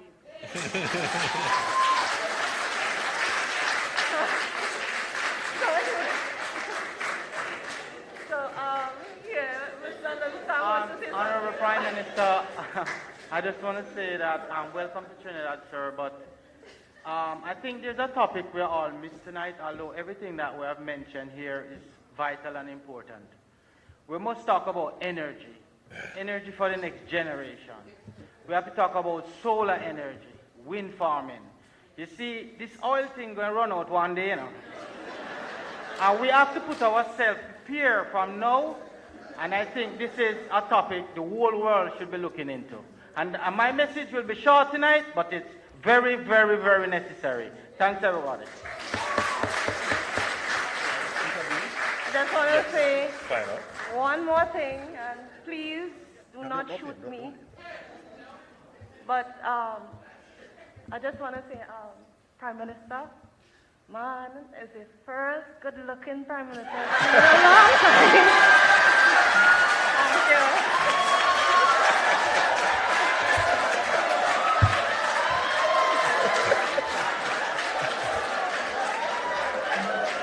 All right, ladies and gentlemen. All right. Last four questions. Last four. And I'm going to ask you, please, to keep it short. I have an agreement with Sister Renee that I'll be out of here by 8 o'clock. She give us some more time, but not too much more time. So please keep the questions short.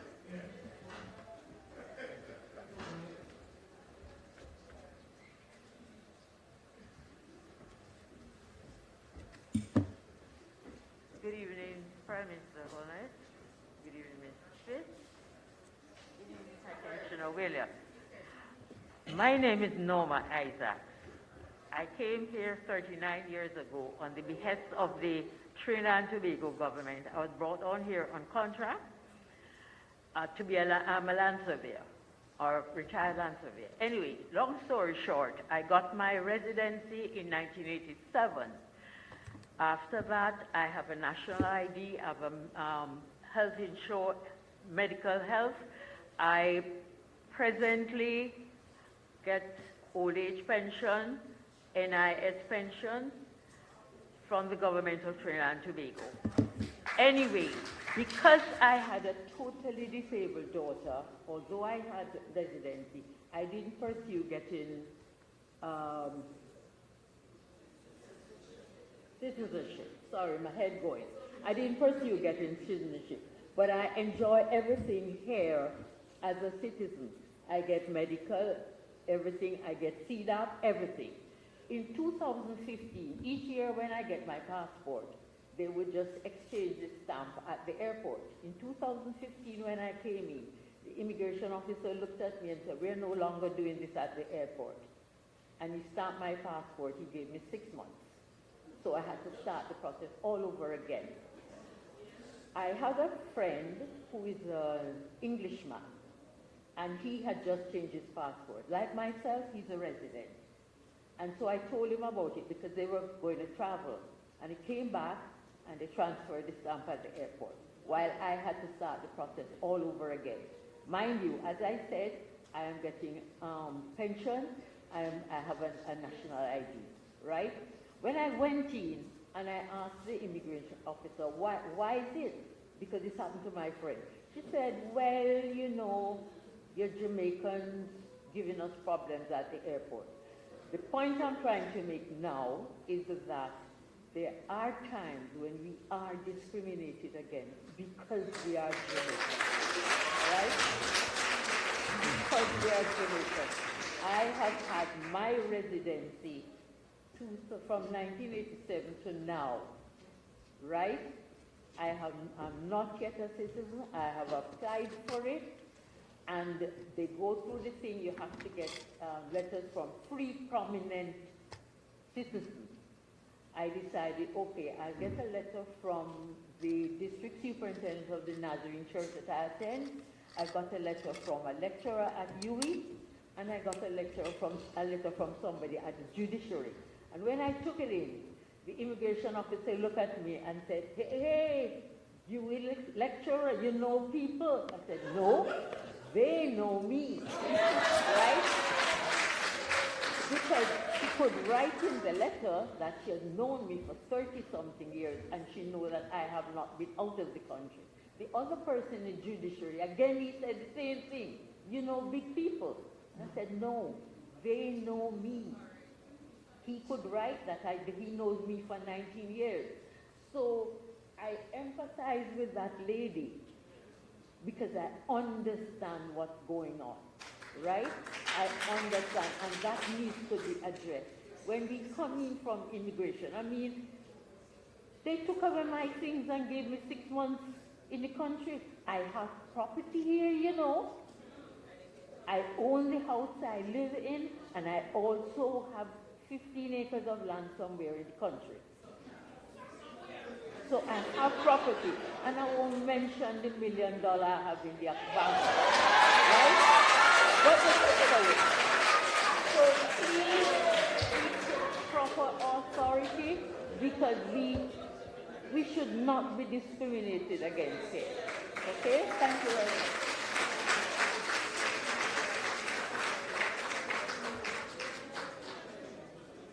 Good night, everyone. Well, as I was looking here, I'm at Trinidad. Mr. Prime Minister, welcome to our country. To all Jamaicans who are here, I want to apologize for what we all go through. I have been to Jamaica and I have gotten the best treatment ever. Some of my best friends are Jamaican. Right? So that was the side that I came to say. Mr. Prime Minister, I was telling somebody to say this on my behalf and they tell me why to go up and say it myself. So while they were talking about crime, I wrote on my status, crime and violence, personal thought. Let's change the atmosphere in our society by the music we play on a daily basis. I think it's a start. What about you? I have a suggestion. Jamaican music is one of the most popular music in the world. I have a company called JIB Media Concepts, and I publish an online magazine called Spiritual Vibes Gospel Music Magazine. And one of the top music that I know playing is gospel reggae. So my suggestion is this. You all have a sit down with all your top reggae artists and give them an incentive to at least contribute one positive song with positive message for young people. It will help with crime because in my neighborhood where I live, for the pandemic, all these young men were listening to was baka baka baka baka baka baka. Bunch of garbage. But it's Jamaican music. There is the positive music, as you all know, and there is the garbage. If we can change the mindset of the people by the music we listen to, I know it will make a big difference with crime.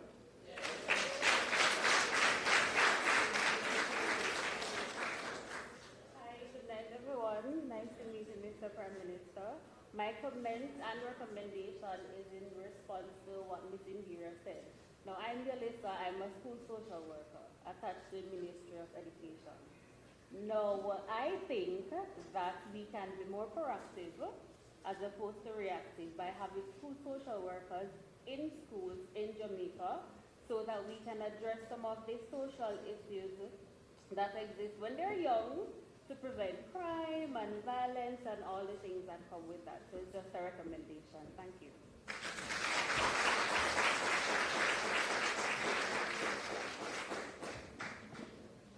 Honorable Prime Minister, Honorable Minister of Foreign Affairs, His Excellency, pleasant good night. My name is Hugh Swebe. I represent AJTP, Association of Jamaicans in Trinidad. Yes, well, His Excellency, correct me. The President of the Association of Jamaicans in Trinidad and Tobago, AJTP. The association was incorporated in 2019, October. You know, on behalf of AJTP, sir, we welcome you to Trinidad and Tobago. The association was incorporated and we had our role and function. Some of the roles and functions are aimed to increase awareness of Jamaicans on matters relating to legislation, Caribbean single market and economy, politics, social and economic development, both in Jamaica and in Trinidad and Tobago between both countries. Another objective, assist in improving the welfare of the diaspora by supporting the educational and development of deserving students both locally and in Jamaica. Third, to support Trinidad society through our environmental and youth assistance program. Fourth, to collaborate and support vulnerable groups within the Trinidad and Tobago community by assisting Jamaicans and other Trinidad who are facing severe economic hardship. As an association, what have we accomplished? Remember, during the pandemic, a lot of university students were stranded in Trinidad. And through our efforts, and I must commend and applaud our committee members, they give selflessly, they really show support, they give up their resources and their time, and we're able to mobilize and to assist a lot of stranded Jamaicans in Trinidad. We have had a lot of cases where vulnerable Jamaicans in Trinidad in dire support, various issues. We get telephone calls, 12 o'clock in the night. We have to mobilize to assist persons who are really in dire need. You know, through our efforts, we have impacted in a positive way our Jamaican community. Our efforts, what we're trying to do is to mobilize the Jamaican our community that is here. And you know, I'm imploring most of you guys, if you're not part of JISTV, please become part of our efforts. I remember you asked earlier, how can you help Jamaica? How can you support? You can support us by supporting JISTV. There's a lot of needs. There's so many things we can do. You know, sir, part of your presentation, you shared where the ship was bound from Jamaica to Panama Canal, to Panama. But that voyage ended up in Barbados for supplies and fresh water. And there's a marina here also. I just stopped him and I said, that was a very rough voyage. Because imagine they're going to Panama, so they were off route. So can you imagine the murmuring and the complaint and the struggle that they encountered during that voyage? Similarly, within the society, within the diaspora community, there's a lot of challenges. But I believe if we come together as a group, there's so much things we can achieve. Someone pointed out earlier, how can we gain health care? In Trinidad, based on the policy, I believe we are entitled to primary health care if you're not a national. But secondary health care, if we come together and we form a group, we can maybe see how we can get insurance. We can explore so many different possibilities, but we have to come together, have discussions, etc. We also need support also from Jamaica, because sometimes also resources are challenged. So I'm asking also, how can the government on that level assist an organization? Additionally, also the Global Diaspora Conference also. Many persons echoed also the importance of us within the Caribbean being present. We definitely would like to be visible on those committees, etc. Those are my few comments. Thank you.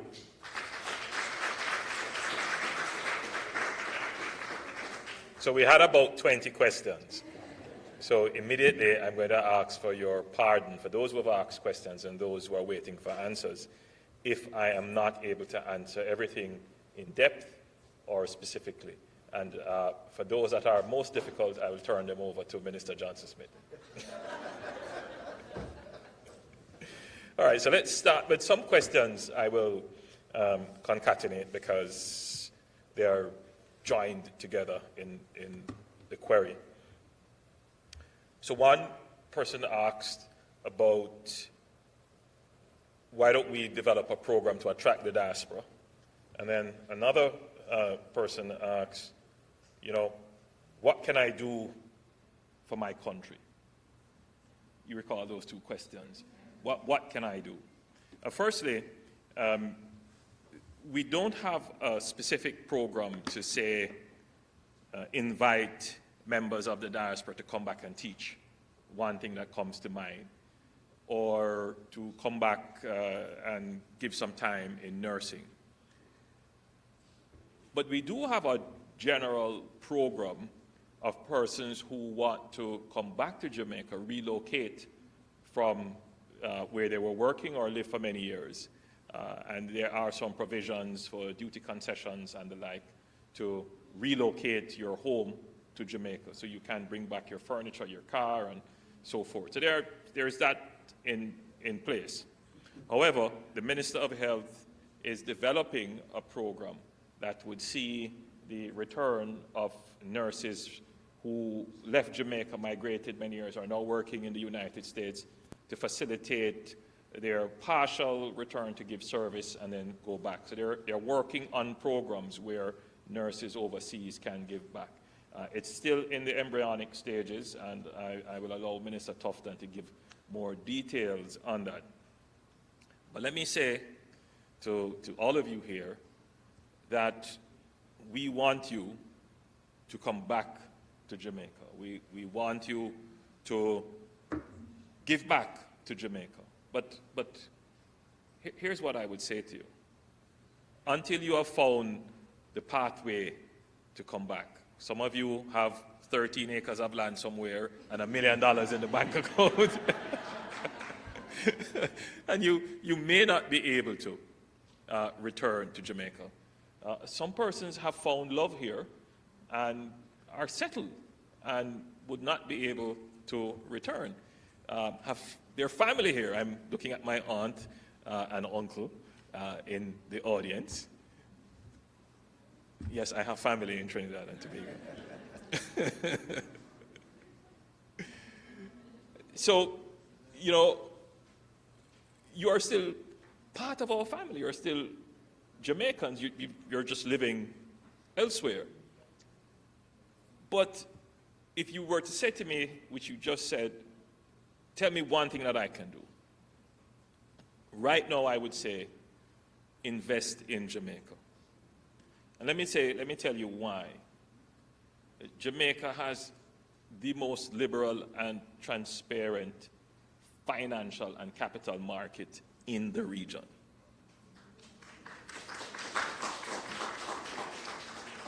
For 2 years straight, we had the best performing stock market. Trinidadian stocks are cross-listing in Jamaica. We've had 2 this year, Guardian and Massey. Our stock market is growing. We don't have foreign exchange restrictions. We have a free and open market. So if you're looking for somewhere to invest, get solid returns, Jamaica is the place. The second thing I would say to you, get in on real estate. Own a piece of Jamaica. That 13 acres, try to have some in Jamaica as well. That will help the Jamaican economy. And if you just think about it, I mean, if, we have about 1.5 million or more in the diaspora, we would only need maybe 300,000 of those to make investments in Jamaica, whether it is to purchase a house or buy stocks or invest in other forms of assets. And that would create significant economic growth or provide a solid market for Jamaican goods. That will help. And that's the power of the diaspora. Right now, the power of the diaspora is in the remittances sent back home. As my friend who feeds the entire diaspora here was saying, Jamaicans, they work here, they put aside their money and they send it back. But we want to go to another step now. Instead of sending it back for consumption only, let's try and look now for investments. And I think that's a very positive way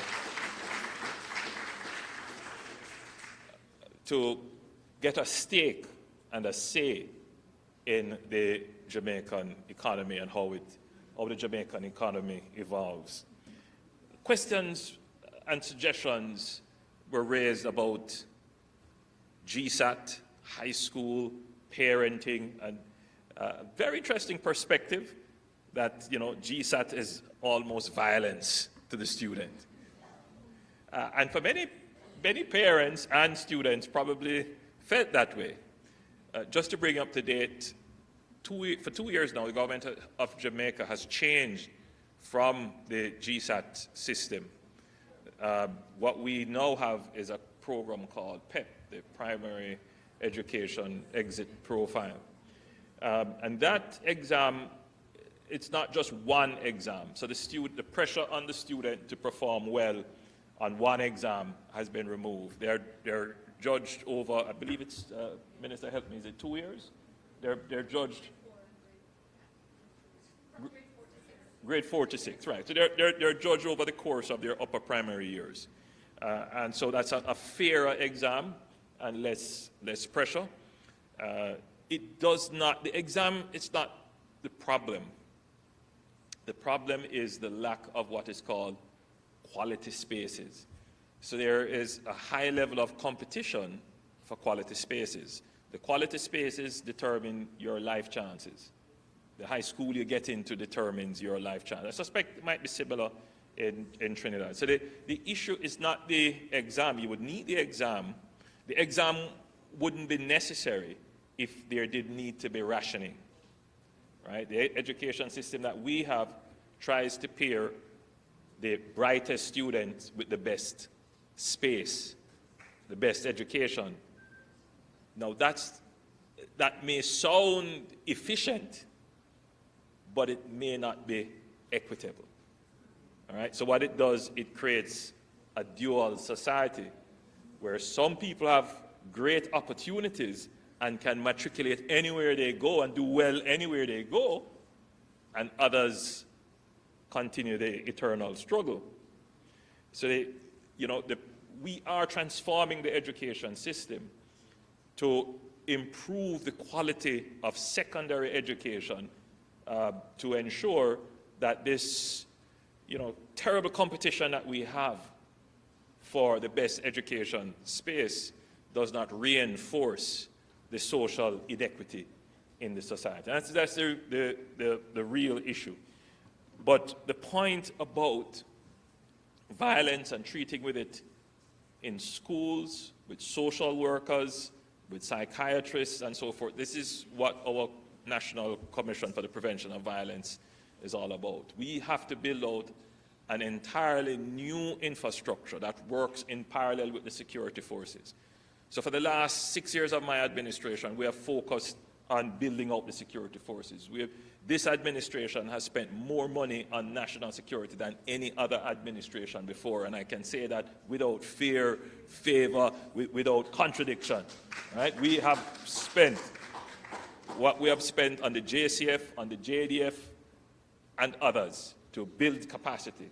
Now the focus has to shift on treating with the violence element, and that means building out an entire army of social worker responses, of having the psychologists and the psychiatrists and the people who are technically qualified to deal with the victims of violence and the trauma that violence brings. So that is something that we are solid on, and we are working definitely towards that, which will include legislation to ban the use of corporal punishment generally in the society. I want to just quickly say on the issue of climate change and environmental collapse, environmental issues are huge in Jamaica. The environmental lobby is quite active, and the government pays close attention to environmental concerns. Of course, it is not always a simple and straightforward issue because, there is a kind of historical neglect of environmental protection, and therefore industries have come up and become very mature. They provide significant employment, but there are environmental issues. And so the government is doing as best as we can, as fast as we can, to have the environmental issues resolved and properly regulate those now maturing industry. And many of them will mature to the point of, they are no longer. But until then, we have to manage that process carefully. You would be satisfied to know that we have protected the cockpit country. This is something that, decades of discussion, so we now have legislation that protects the area of the cockpit country. The cockpit country has over 40% of our freshwater supply underground, and it is a unique topography, and it has unique ecological features, And so that has been protected. We are now moving, well, we have also protected the Black River Morass area, another ecologically sensitive area. Some of you may know that. And today, well, yesterday, before I came here, I signed a cabinet submission. I believe they would have taken it in cabinet today to protect the Pedro Keys. I don't know how many of you know the Pedro Keys. So we're doing, you know, I won't tell you that we're perfect with our environmental record, but we have done more than any other government before to bring solid legislation to protect our environment. In terms of climate change, the issues of climate change are, again, you know, complex issues. And for a country like Jamaica, which is not a contributor to the, you know, what we contribute to global warming is insignificant. But that doesn't mean that we should not be cognizant of our carbon footprint. And so we are doing, you know, we are making what is called our national determined contributions to the reduction of carbon output in line with the 1.5% increase goal, 1.5% Celsius goal. Now, just to be clear on the carbon issues, there are some countries who feel that developed countries have had all the time in the world to use carbon to develop. And now they are saying to, you know, small countries like Jamaica and Trinidad and so forth, don't use carbon. And that is a kind of, you know, the sense of unfairness. But at the end of the day, we have to figure out what is best for the world. The truth is that sea levels are rising. There are parts of Trinidad and Tobago that are affected by unusual coastal erosion. There is the sargassum weed, which is turning up on your shores. There is the irregular rainfall, that sometimes you have a deluge and then, you know, for a period of time, it's just drought. And we have to be enlightened citizens of the world, and we need to figure out how we're going to treat with this. The effects of it may not be in our lifetime, but be certain it will affect your children. So in Jamaica, our perspective is that we need to find a non-carbon pathway to development. So we have to use carbon fuels right now, but we have to program our economy to be less reliant on carbon. So the issues of renewables, solar and wind, we're focusing on that. So all our new capacity in energy generation will go to solar and wind. And what we have already invested in hydrocarbons, we will try to move that to LNG, natural gas, which has less impact on the environment. I want to spend just a short period of time on the consular and immigration issues. The government of Jamaica has a duty to all its citizens, wherever they are, to assist. And our embassies and consulates, wherever they are, and high commissions, wherever they are, generally tend to reach out. Now, just to be, you know, I mean, we certainly would not have the budget to be able to assist every single Jamaican that is in distress somewhere, but we have a duty, once it is brought to our attention, to use our consular offices and services to assist. Now, when we are in a foreign country, as your Prime Minister, I'm saying that we have a duty to respect the laws of our host country. And I think I have to say that. We have a duty to respect the laws of our home country and to respect the politics of our host country as well. Now, once issues are raised, and especially in a forum like this and brought directly to my attention, I have a duty, an obligation to then raise them in the fora and to the persons that matter, that can make a change. And I give you my assurance that I will do so without interfering in the sovereign politics of an independent nation. But the issues that you have raised are worthy of my attention, worthy of my advocacy, worthy of my support, and I will take that and bring it to the attention. As I explained to you, that sometimes it is best to have a very high-level understanding, a high-level relationship of trust, of mutual respect, and it gives you the opportunity to work out these very difficult issues which are happening at the administrative and bureaucratic levels. And so we'll try to make the change up here so that, as I said earlier in my presentation, when you, the individual, interface with the institutions, you have a better experience. The specific cases that you have raised, I'm going to ask the High Commissioner to take note of them so that we can pursue them specifically, but we're also pursuing the cases generally so that there can be a system-wide approach. I would refrain from speaking about healthcare and these other issues because these are sovereign issues of the host nation as to how they choose to provide healthcare. So I wouldn't make any comments about that in this forum. Questions were raised about what are we going to be doing about crime and the crime bills and so forth. The new Firearms Act will come to Parliament sometime next week and will be passed into law. It gives higher, put it this way, the sentences have been increased significantly, and it will change the risk reward for the ownership and use of illegal firearms in Jamaica. And there are several other bills that are coming before the Parliament. The idea about positive music, I totally agree and support.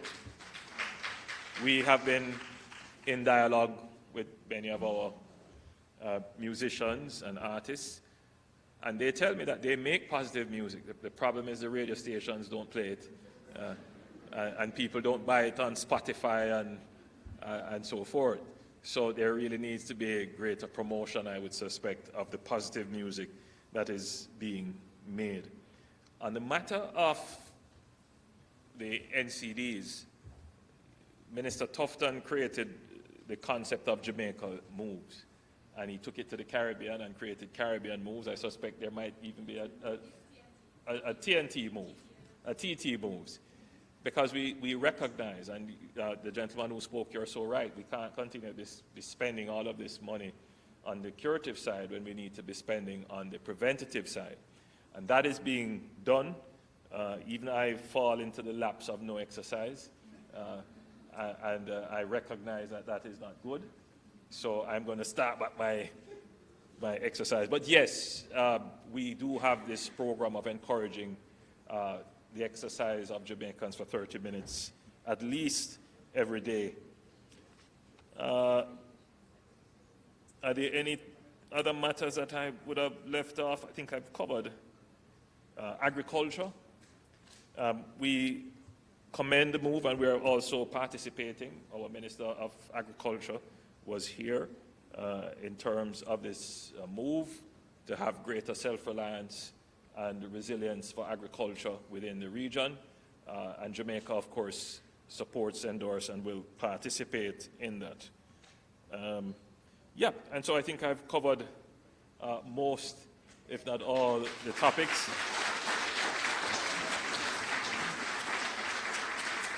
So I know you have to get back your hall for school tomorrow. So I want to thank you, Madam Vice Principal, for allowing us the use of the hall. And thank you so much for your patience and attention. Thank you, everyone. God bless.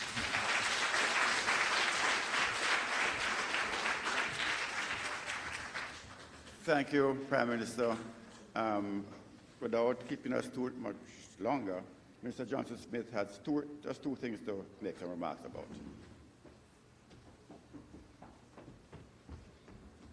With your permission, Sister Renee, thank you. Just to supplement some of the Prime Minister, the information shared by the Prime Minister, and just to also say to you, when Prime Minister Holness says this government has done more than X ever before, done more in X than any government ever before, it is always backed up by facts. And this is something that makes me so proud to be a part of his team and a part of his cabinet. I hope you will join me in expressing appreciation for the work that is being done in crime, in health, in housing, in growing the economy, and creating a better and stronger Jamaica so that you can all come back and buy the 13 acres of land. So just to share a bit more information, so on the Ministry of Health side, addressing NCDs, yes, we have Jamaica Moves. It had been abandoned prior to the pandemic and has literally just been relaunched. I'm trying to find the doctor. There you are, right. And just to read, even right here, social media for all its ills also shares really good information. And Minister of State Juliet Cuthbert-Flynn, at the relaunch just 3 days ago, emphasized the three aspects of the program: physical activity, healthy eating, and health checks. The three areas are going to help all Jamaicans address the matter of NCDs. And the program is being relaunched in schools, a corporate program, and as well as a community-level program. So this is out in the parks, in Turtle Cove out at Emancipation Park, in the different communities, back out in Woy Woy. So it's not a Kingston-based thing. It is everywhere at the community level to get everybody to move 30 minutes a day and to pay more attention to what they eat, less salt, less sugar, and also a new nutrition policy in schools. So I wanted to share that with you. And you can follow at the MOHJA, you can follow Ministry of Health, follow Juliet Cuthbert-Flynn, follow Minister Tufton, because, as I said, for all of the ills of social media, you can actually get facts, good information online, and it's helpful. And one of the things we've agreed is to collaborate more with the Ministry of Education and the Ministry of Sports and Health here about the TT Moves programming to roll out the toolkits. You don't have to reinvent the wheel. If we have done it already, then we can share it. So that's part of what we're planning to do. Young lady from St. Catherine High, Taverna Nelson. I just wanted to share that the scholarship unit is actually within the Ministry of Finance, and they do have all the scholarships that are available to Jamaicans across the world online on their website. I actually don't have a name and number because the head of the unit retired, I believe, and they're restructuring. But what I'm saying is that the actual scholarship information is at mofps.gov.jm. And I also wanted to share with you that unicaf.org, which is on Twitter as well, has a pool of funds for Caribbean scholarships that they are currently accepting applications for up to the master's level. So you can explore that as well, unicaf.org. And that is, everybody beyond Taverna can take that information down as well. I just wanted to share that with you. I also wanted to share to our wonderful doctor who is doing amazing things in digital solutions that the procurement the procurement process for the health management information system is actually complete, is apparently to be sent to Parliament, to Cabinet for approval. So it is being implemented. So you will hear more about it publicly, but if you search health management information system, you may find a recent article from the government on where they are, where the ministry is with implementation. So they've actually identified a vendor and are at the point of contract. So they're a bit down the line.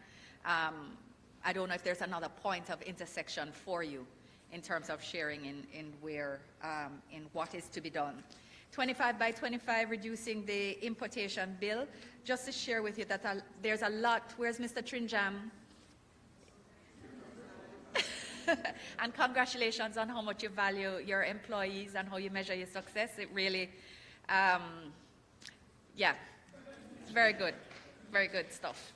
But just to share with you that there's actually a lot happening on the ground in terms of actually supporting small farmers with fertilizer and assistance in terms of information as to how to get better yields from their crops, as well as practical matters such as the provision of fertilizer, subsidized fertilizer, and the provision of a new backhoe service. So backhoes have been bought for RADA, so that small farmers within deep rural communities can book time to get their farms made ready for sowing. It's that type of practical assistance. There is the development of farm roads, and on backyard gardening, there has actually been a development of seed packages of seeds in the little mini bed with the, I did not go to College of Agriculture. I don't know terms. I do my best, but you know what I'm talking about. Basic implements, basic information and seedlings to allow people to start a backyard farm. And that was launched during the pandemic to help support the Grow Smart, Eat Smart program, which has now been further developed and which is aligned. There's also a program to identify, and part of the difficulty with developing the policy that will have deep impact and sharing it too early is that you might have policy drift. And the aim is now across the region to try to identify what each island can do well and how much of it can be produced. What alternatives are actually feasible? Can cassava be a feasible alternative, a viable alternative, competitive alternative to wheat flour? Can breadfruit do that? We have those projects underway now with the government of Cuba in some cases, because they have made quite a bit of progress in terms of alternatives. And then there's a matter of production of poultry and other things. What can you do well? Rice, I can grow chickens. And so that process is going along now, and then they will roll out closer to the community in terms of production.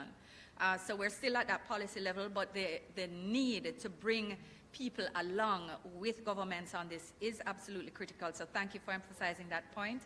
And Sister Renee, I hope I did not trample and that you will allow us to use your hall again. Thank you. I hope that was helpful.